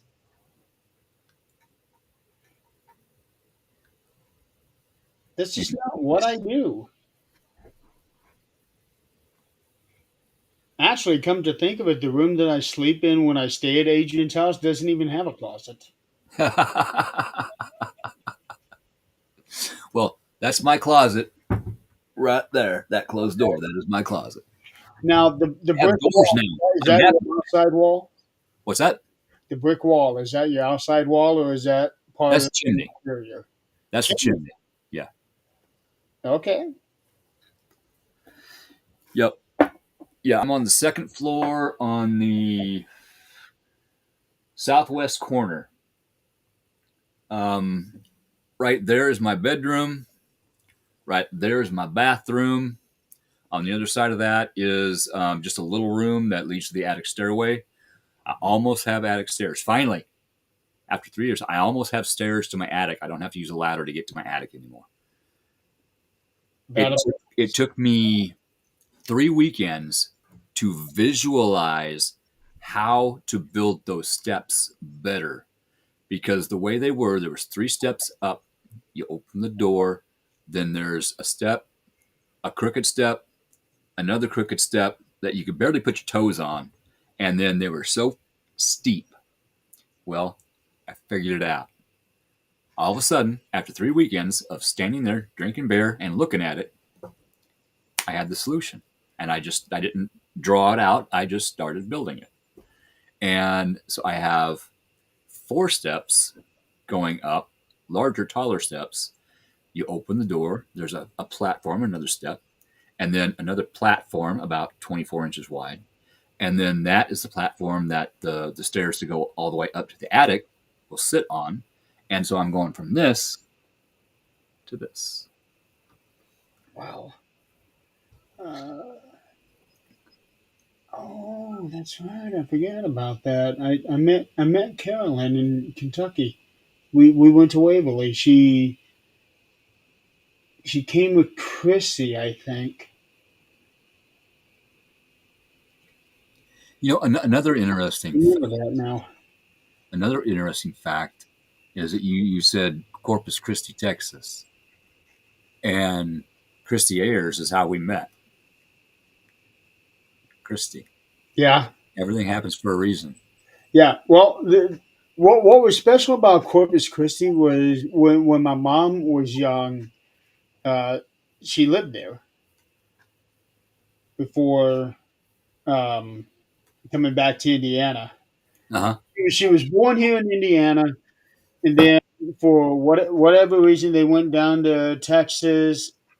I can't remember, and then they came back up here. And while we were down there in between the bowling, because we bowled over 2 days, in between the bowling, we went and actually went by the house that she lived in. Ah, She remembered exactly where it was, even after all those years. isn't that interesting? It was. It's also pretty cool. I enjoy being by the ocean. That's where I feel like I belong. But right now, with everything the way that it is, I can't leave Indiana. I understand. Yeah, I understand. I'm a Nebraska boy. hide right here. I'm a Nebraska boy, and I'm kind of stuck here, but yet I'm not. Yeah. In order for me to relocate to somebody, say I meet somebody 1,000 miles away and they want me to move there, I would have to sell my home, and I could not get near enough out of it in order to afford to pick up and go. So with that, you would have to be completely done with the house. Do you have an estimation of when you would be done with it? If I could get my funds back that I lost, and I can get my rear end gear with working a full time job, um, I know that you said you got roughly two-thirds of it done. yeah, I would say at least a couple more years. Yeah. Um, if you can see the walls here, let's see, that's paper. Okay, that one over, Yeah. Yes. that is plaster lath. Um, I was originally going to put the house back as it was, plaster and lath, and everybody told me I was nuts. It's a lost art. Well, I can learn things. I was going to make a couple different, small 4x4 framed in wall panels, put plaster lath on them, and figure out how to do it. There's videos on how to do it. There's Oh people yeah. that You can use find the old anything on school you. plaster with the horsehair in it, and I was going to plaster this entire home. That's a lot of plaster. Since then, I lost, my funds, so I have plaster lath. You know what? It's still a wall. I'm okay with that. I've got something. I'm not staring at studs and pink insulation anymore. Right. It's a baby step. So What I what may. about your floors? I have 3/4 inch tongue and groove waterproof plywood. Okay. That is my floor. I have decided, especially since someone told me I could not put carpet in, I am putting carpet in on my second floor. I was going to go back with all hardwood, like Yeah. it was beautiful. But on my second floor, my bedrooms and stuff like that, and here in the office, I want carpet. I've got a piece of carpet on my back porch where my washer and dryer is, and it's just so soft.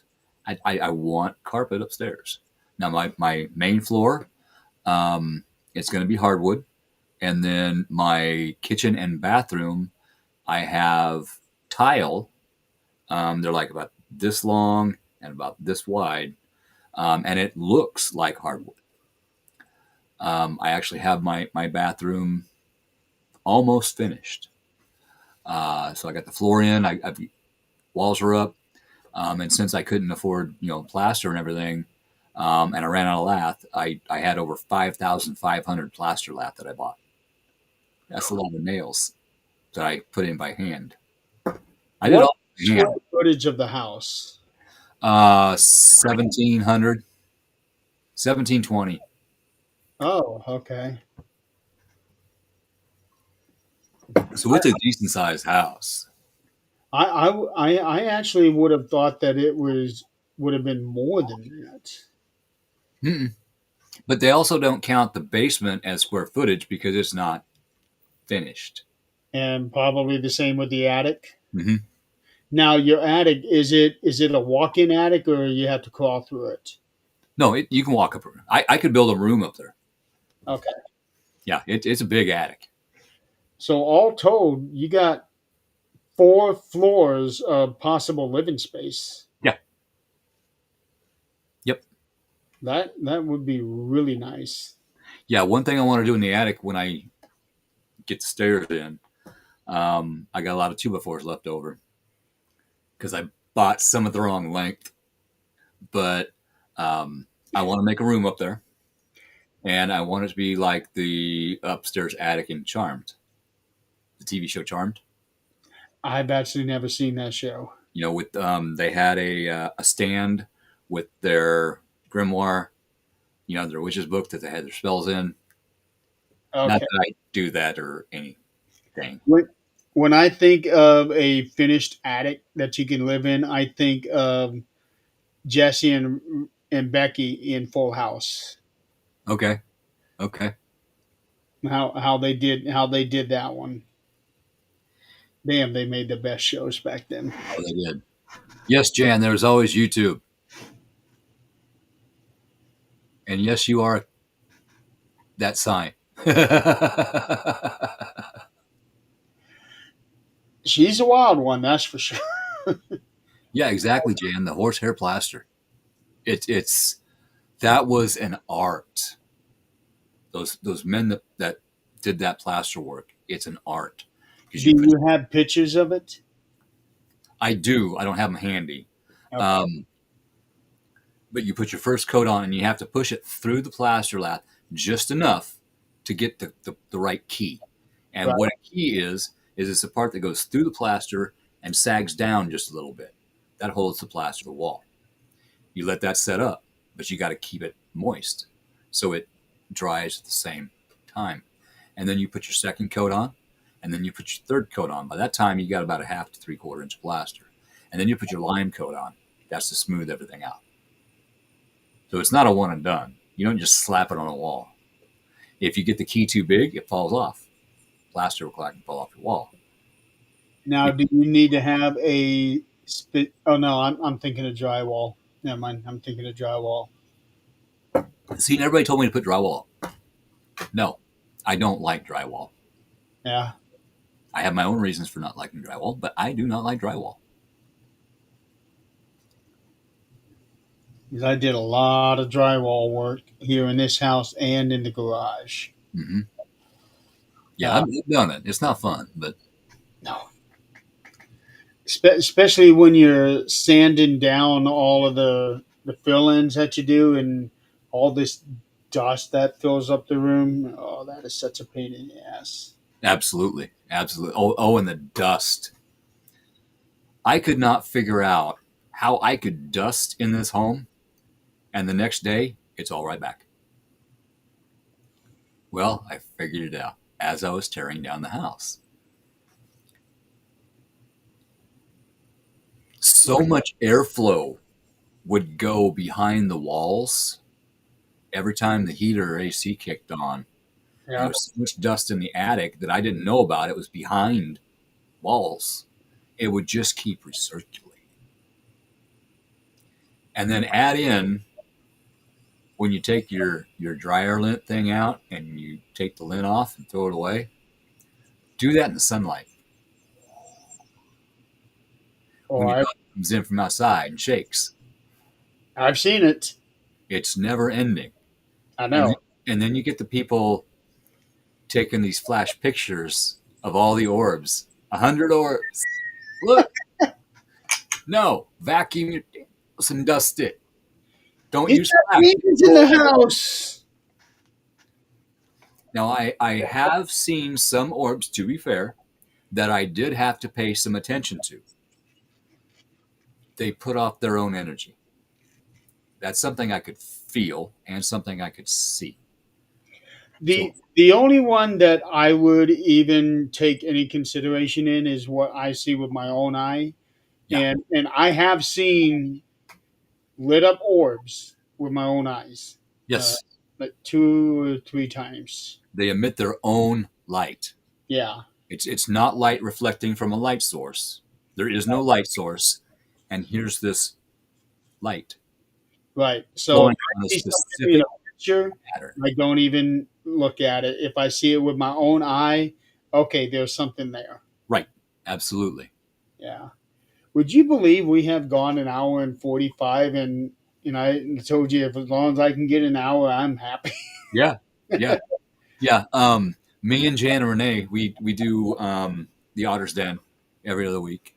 On the other Mondays, me and uh, Jan. Tony, we do the astrology and how it affects us spiritually, and I Mhm. help people with how to handle it spiritually.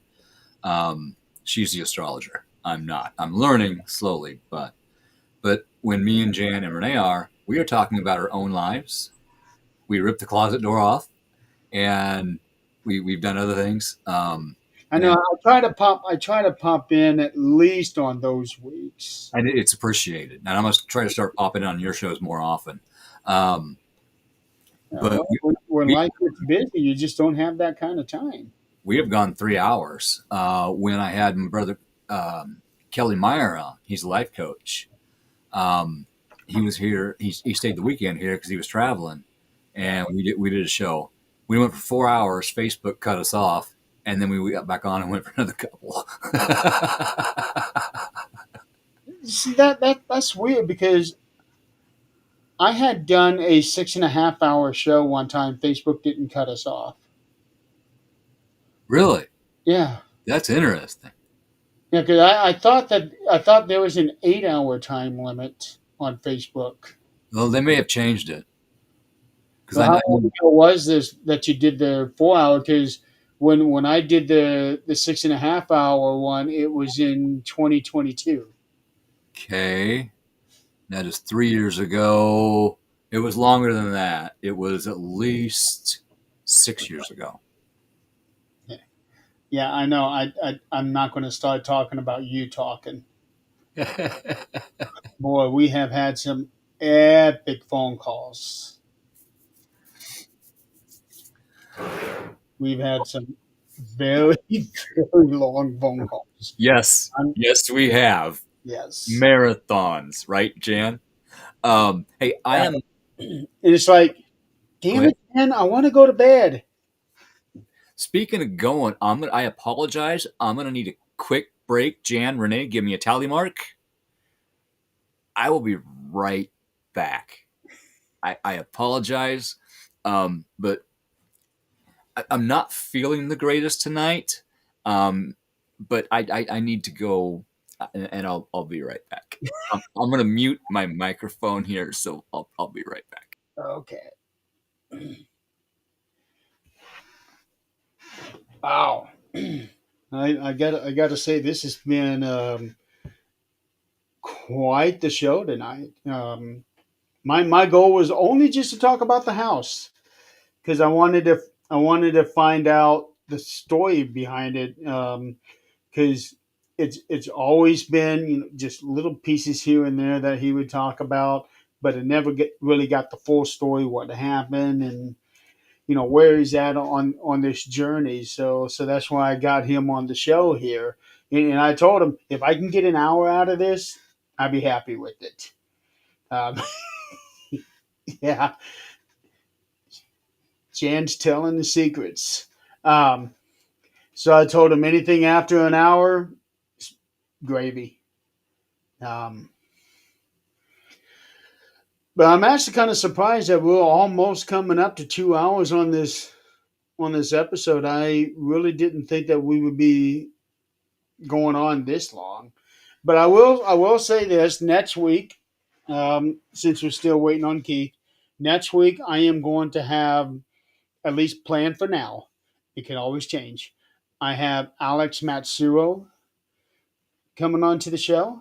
It'll be her first time on the show as well, and we are going to be talking about this event that she's got coming up I think it's on the 23rd, called the Paranormal Research Symposium. So it's like another, I don't know if I want to say convention, uh, but I'm very interested to see what it's about. So that's why I got her coming on the show next week to learn about it. Jan's telling your secrets. Oh God, yes, Jan, I do have a small bladder. I'm 5'6". I weigh 115 pounds. What do you expect? Damn, if I could be that weight. Carolyn, you said earlier in a comment we met at Scarefest a couple years ago. Did you mean you and Jeremy, or you and I? No, not a scare fest. When she said that we met in Kentucky, that was what I was talking about with Waverly. Okay, okay, okay. I got you. I That got that was that was when I was trying to remember all of that. you. Okay. And Um, when we met, that was actually during in 2020, I think, during the okay. when the pandemic was at its worst. Mm. Don't even get me started on that. We'll go for hours. But I brought something up. I told you about that sign. Yeah. Everything's going to be all right. All right. Somebody actually needs to see this. I just felt it. Somebody needs to see this. They might not even be watching right now, but they may in the future. This sign was in the middle of the fire. It should not be here. It is wood and white vinyl lettering. And here it is. It survived.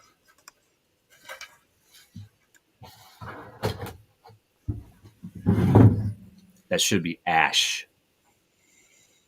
By the way that you described everything, everything should have been ash. Yeah. Yeah. Yeah. Everything in the house should have spontaneously combusted at a certain temperature, and it did not because it was oxygen deprived. But then a window got broken out from the heat, let more oxygen in. But what saved the house, this is interesting. My neighbor across the street has two kids, a boy and a girl. And they came home and noticed the fire. And so one of them called 911. The sister called 911, and the boy ran over and used my garden hose that I leave out to water my strawberries and stuff with on the side of my home. He turned the water on and started spraying it in the basement window that busted out. Flames are coming out of this, and here's this 14-year-old kid trying to put this fire out with the water. Cold water, all of a sudden, running through a very hot pipe, crack, and it just started spraying on the fire in the basement. That little kid saved my home. So him and his sister, they got a little money, just saying. And he wants to be a firefighter now. Everything happens for a reason. There you go. Um, so, okay. One final question, and then we'll wrap up. Okay. The brick portion of your house. Yeah. How much of it is burnt? The brick? Yes. None. It got contaminated by toxic soot, but we were able to, once I got everything out of here, I hired a guy to come in and sandblast everything and got it all off. Okay. Because the reason I ask is in my what used to be a garage, but previous owner turned it into like a family room, put a fireplace in the corner, and I think they intended to do it this way, but they put so much of that mortar, Yeah.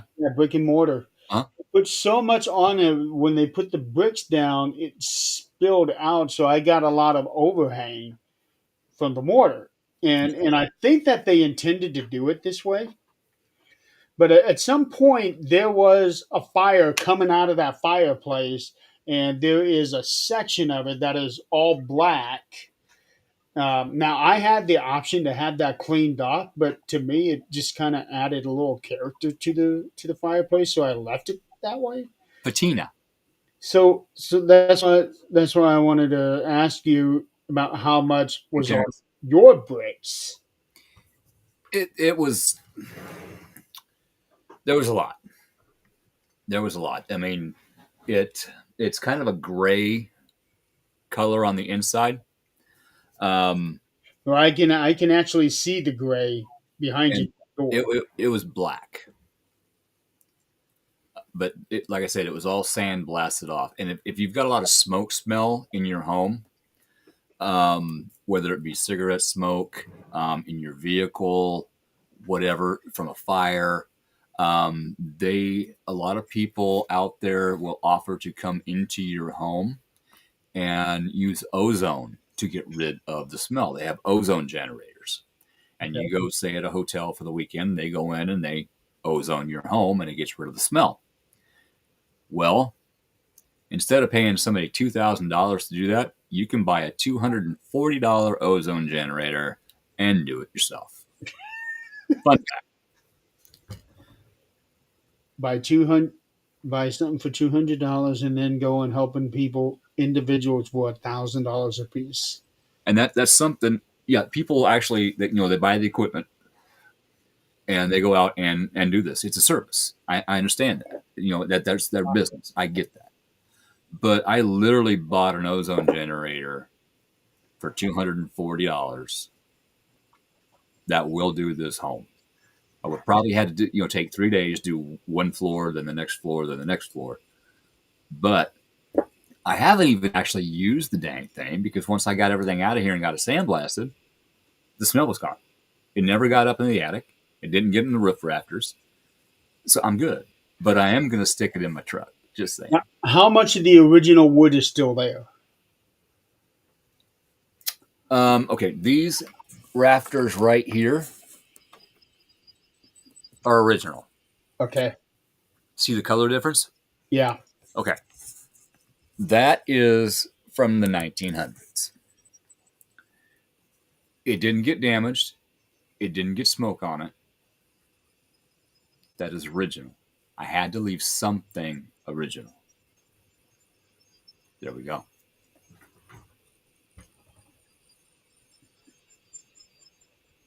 That's the perfect way. Yeah. Had to keep something. I was gonna put taller ones on to support more weight. These were only what are they?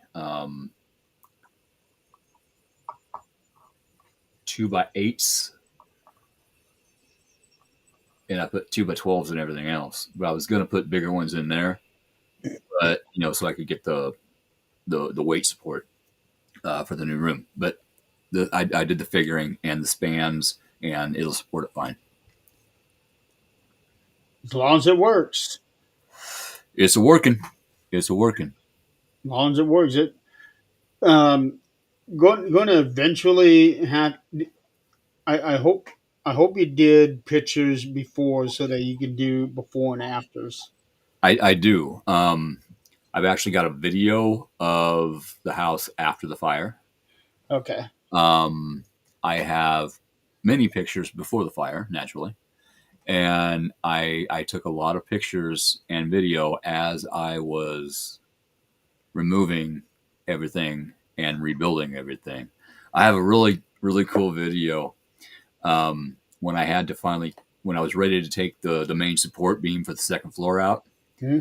I made a video on how not to do it. Oh no. How not to do it. Did anybody get hurt? No, it Okay. actually worked. I laid some 4x8 sheets of 3/4 inch plywood down under it. That way it didn't go through, through the floor Right. because it wasn't ready to take the main floor out yet. I don't know if you've ever seen the Red Green show, but there's things called red green moments where he does things really bad and it works out. Well, we had a red green moment. So I took a log chain and hooked around it and hooked it around my front door frame because that's what supported it. And I hooked it to my back truck bumper. And I videoed this. And I said, this is how not to do this. And I put it in 4-wheel drive. Also, you intended to do it this way. Yes.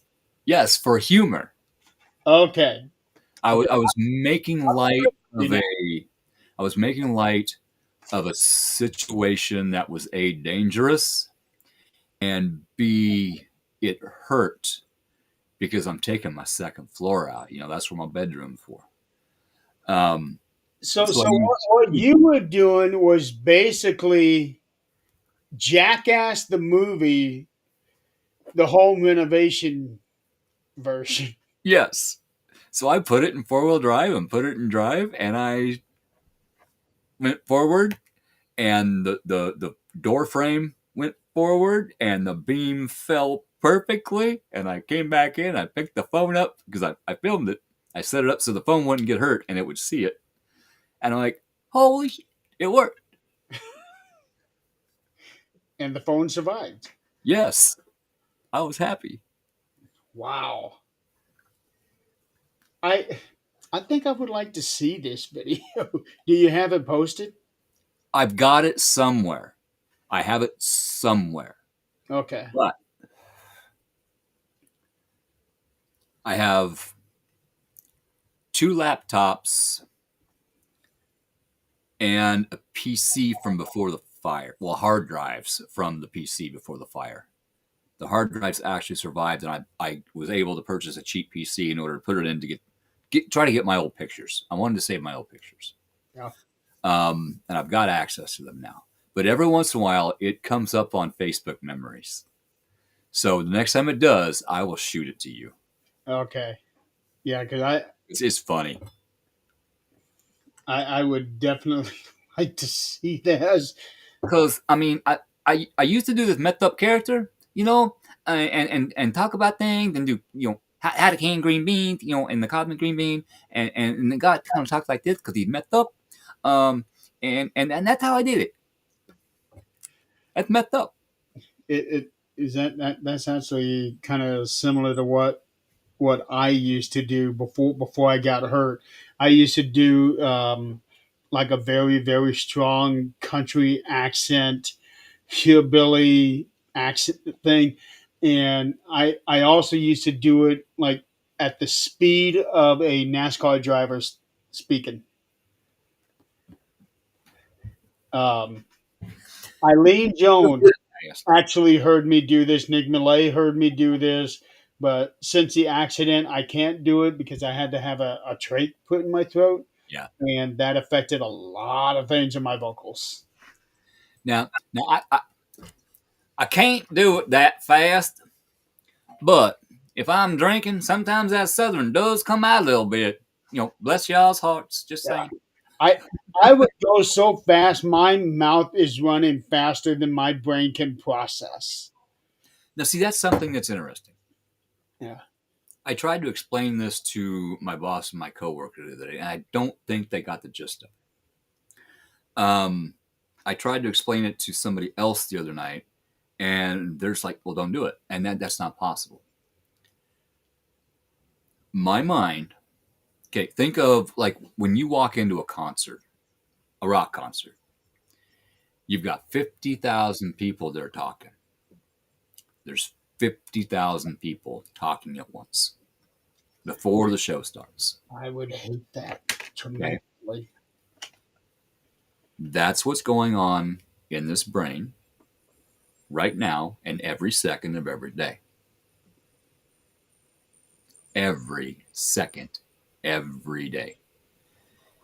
It's due to the trauma, the PTSD, the gifts, which I'm grateful for.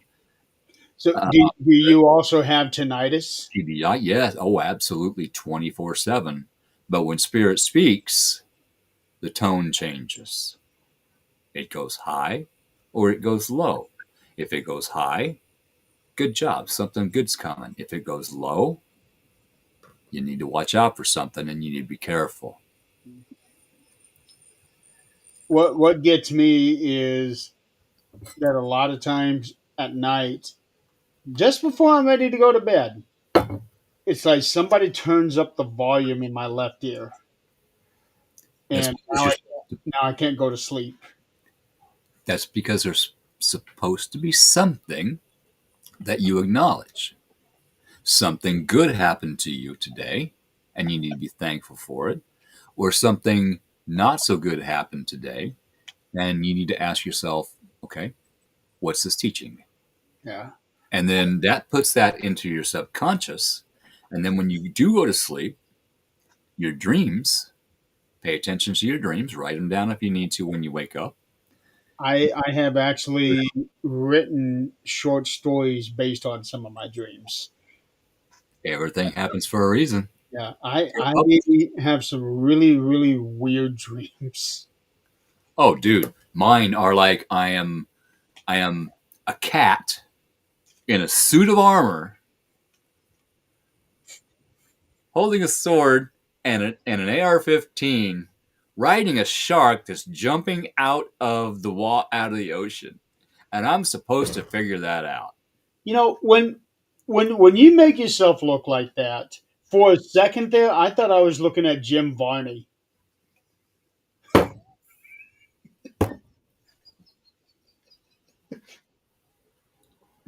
Know what I mean, Vern? Yep. I am friends with Billy Crank. He is, I believe, the grandson or son or grandson of Jim Varney. Looks just like him. Does the character perfectly. Wow. They were supposed to have a movie with Billy playing his son. Ernest. Yes, and it didn't go through. They're still trying. But at Scarefest, he goes in, he dresses, he does the character, and it is phenomenal. Wow. He's a hell of a guy.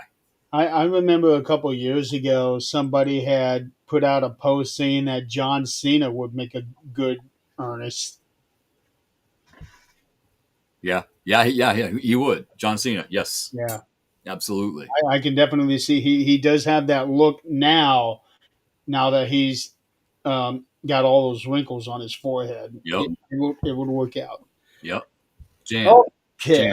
Jan. Jan. All right. All right. All right.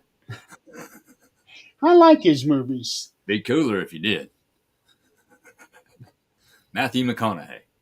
Yeah. He's very good in A Time to Kill. Hmm. I also liked him in Contact, The Lincoln Lawyer. Yes. Yes. Um, Stephen King fans are going to give me shit about this, but I don't care because I actually enjoyed this movie. But I thought he did good as the Man in Black in The Dark Tower. Hmm. I'll agree. Yeah. Okay, Keith, we have been on this for over 2 hours talking Yes. about your house. Yes. Just talking about my house. But Yeah. notice how that led into healing, Yep. moving on from things, decluttering, Which you had a etc., lot of help in. etc. And before we jump off, I want to mention to everybody watching and those that will watch, um, Wolf of Wall Street was good, Jan. Correct. Um, Renee. Those, although a lot of the shit that they did, especially the ones in real life, was wow. Renee's comment. Ain't got no gas in it. Lawnmower Man. I like some of them French fried taters. She wanted me to hear me do that. I prefer the all gas, no brakes. Yes. You only get that if you're a wrestling fan. If you don't, look up Jacob Fatu. Hi, Carolyn. Have But a good. just take things one step at a time. Take them as they happen. If something happens and all of a sudden you have a day, sit down. Okay, accept it. Don't fight it. Okay, today is a day because this happened. Now, what is this teaching me? How can I learn from this situation? But know that tomorrow is a new day and you have survived everything 100% up to that now moment. I like to try to live in the now moment. This is what's happening right now. Okay, this happened in the past. If I'm worrying about that, that's depression. This is happening tomorrow. If I worry about that, that's anxiety. This is what's happening right now. And I have the option of how I react to it. So does everybody else. So you can retrain your brain. It's like a computer. We get downloads. And it kind of sucks when the downloads hit because our physical body has to catch up with our mental and soul body. But be patient, you will. Um, If you start having health issues and you go to the doctor and they can't find anything wrong, there's something you're supposed to work on. Hi, Thor. Spiritually. This is my buddy Thor. He had to show you his butt. They Sorry. all do. And now that he's done his show and tell, off he goes. Yep. Yep. And Renee, Jan, you two have helped me. Howie, you've helped me. A lot of people watching and that are going to watch have helped me learn this, and I'm still learning every day. I'm still growing every day. Do I have We days? all are, or we all should. Yes. The more you forgive yourself, the more you understand that you had something to do with that situation and can admit to yourself, okay, yeah, I might have a little bit. Own it. Learn from it. How figure out how you could have handled the situation differently. And it's okay. I'm saying this to one specific person, and I don't even know this person. They may watch tomorrow. I don't know. But it is okay to walk away from a toxic situation, even if it's family. It's okay. That is protecting you, yourself, and then you get to start healing. Need help? I'm here. Yep. So, on that note, I'm going to quit talking. Because if not, I'm going to keep talking. And that's something very interesting about Scorpios. See, I'm keeping talking. Is we don't like to talk. We don't. We do not like to talk to people. But if we can talk to the right people about the right subjects, we don't shut them up. That's how it is with me, because I am a very conversational person, but it has to be with the right person. Yeah. Yeah. Don't Otherwise, it I don't want to talk. I don't want to use that energy. you know. don't come up to me and talk for 45 minutes about your 5-minute visit to Walmart. Ain't gonna happen. I will walk away. Don't care.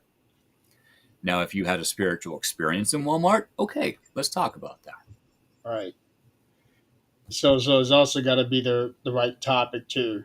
Um, but Jan, that what do we blame you for?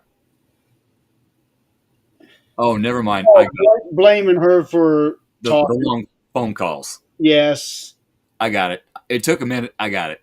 Yeah. She actually called. No, no, Adrian. Well, it was either her or Adrian.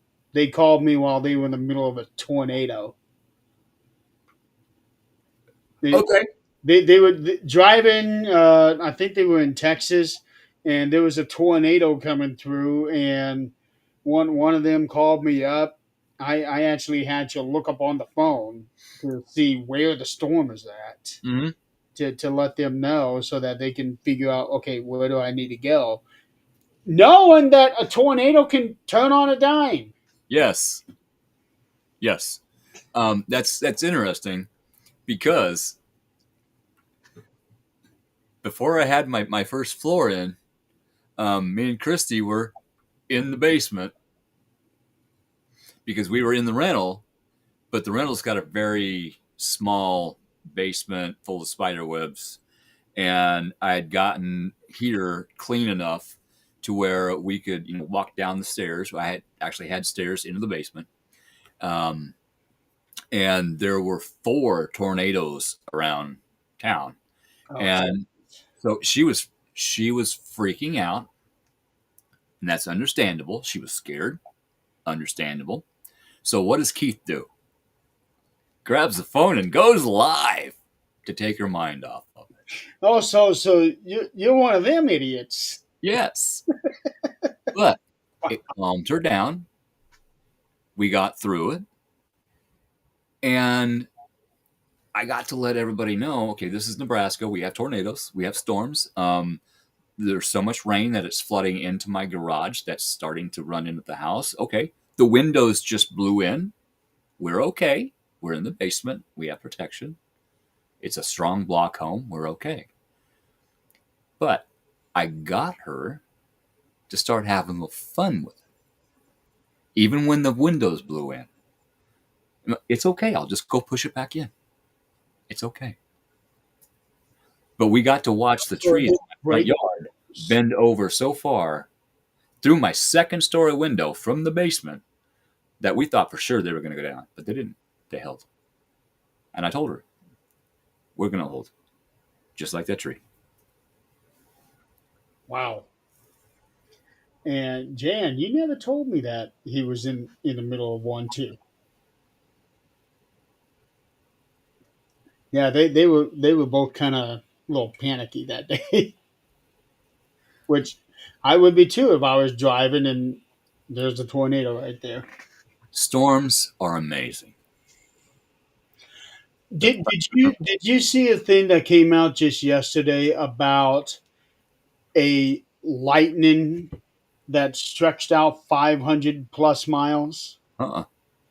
Yeah, there was a thing. It was on the MSN website, and it said that in 2017, it, why they waited until now to release this, but it said that in 2017, the overhead satellite system Yeah.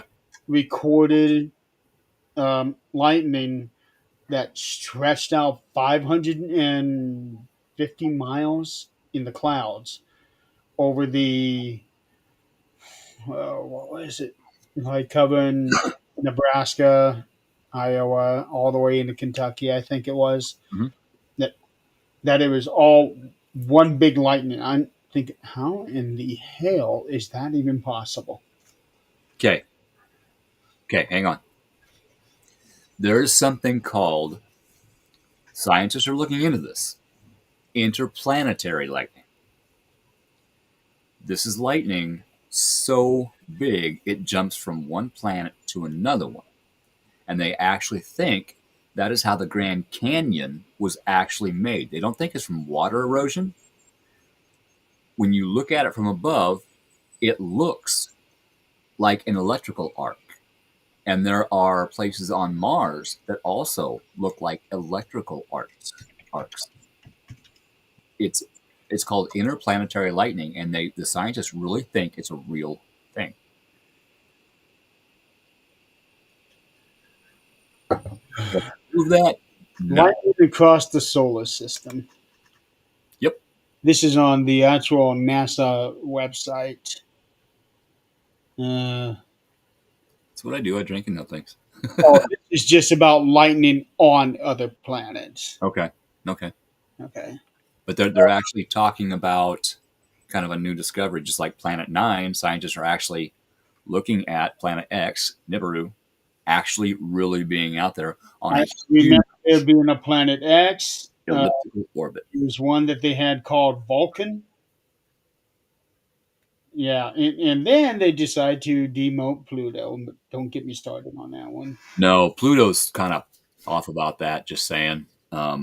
So if Mercury's showing you stuff, you probably better look at it, because if not, Pluto's already kind of ticked off, and he boom, we're doing this. That, that's why it's not doing its job by rotating around the sun a full rotation since its discovery. Somebody was making that joke the other day. I thought that was funny. Yep. Okay, Keith, we are at 2 hours and 20 Yes. minutes. Yes. Thank you so much for having me on your show. I Um, I we am may so glad that you accepted the offer to absolutely. in short notice. Uh, We may have to have you on the Otter's Den sometime to tell your story. Let me know when. All right. Sounds good. Jan, Shoot, Renee, shoot here we me go. shoot me some dates. Let's do it. Yeah. All right, everybody out there in the audience, thank you so much for playing along with us. It has been a lot of fun. And as I was saying, while Keith was doing his little disappearing act, next week, as of right now, I will have Alex Matsuo on the show, and we're going to be talking about her event coming up in a couple of weeks called the Paranormal Research symposium, so that should be interesting. And then I'm hoping after that, Carl Albertson of Things of Missouri will be on the show, and he's going to be talking about his wood lasering business. Nice. Yes, and he does some fantastic work. I haven't seen his work, but I have seen some of that work, and it's amazing. Yeah, he's done some amazing work. All right. Keith, thank you so much for being on the show. Thank you for having me. It turned out to be a hell of a show. It actually helps me to talk about what I've been through. It allows me to revisit it Things like that usually does. in a healed aspect and understand that, yeah, I got through all that. I survived all that.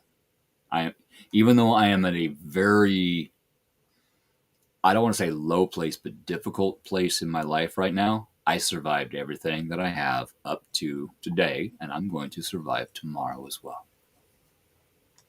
And that is more or less the kind of the purpose of this show, because I like to get the stories behind the paranormal persona.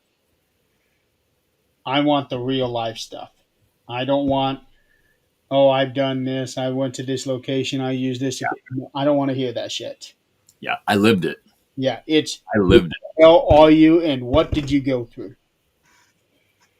I lived it and survived it.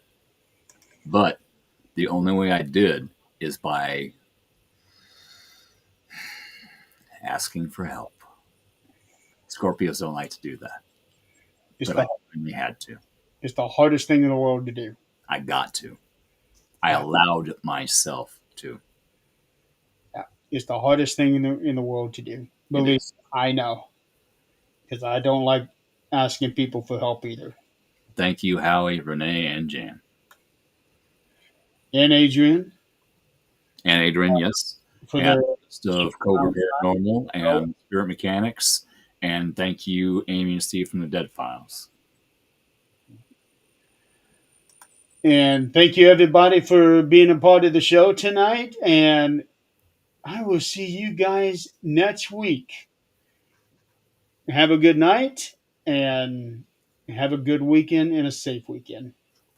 Night.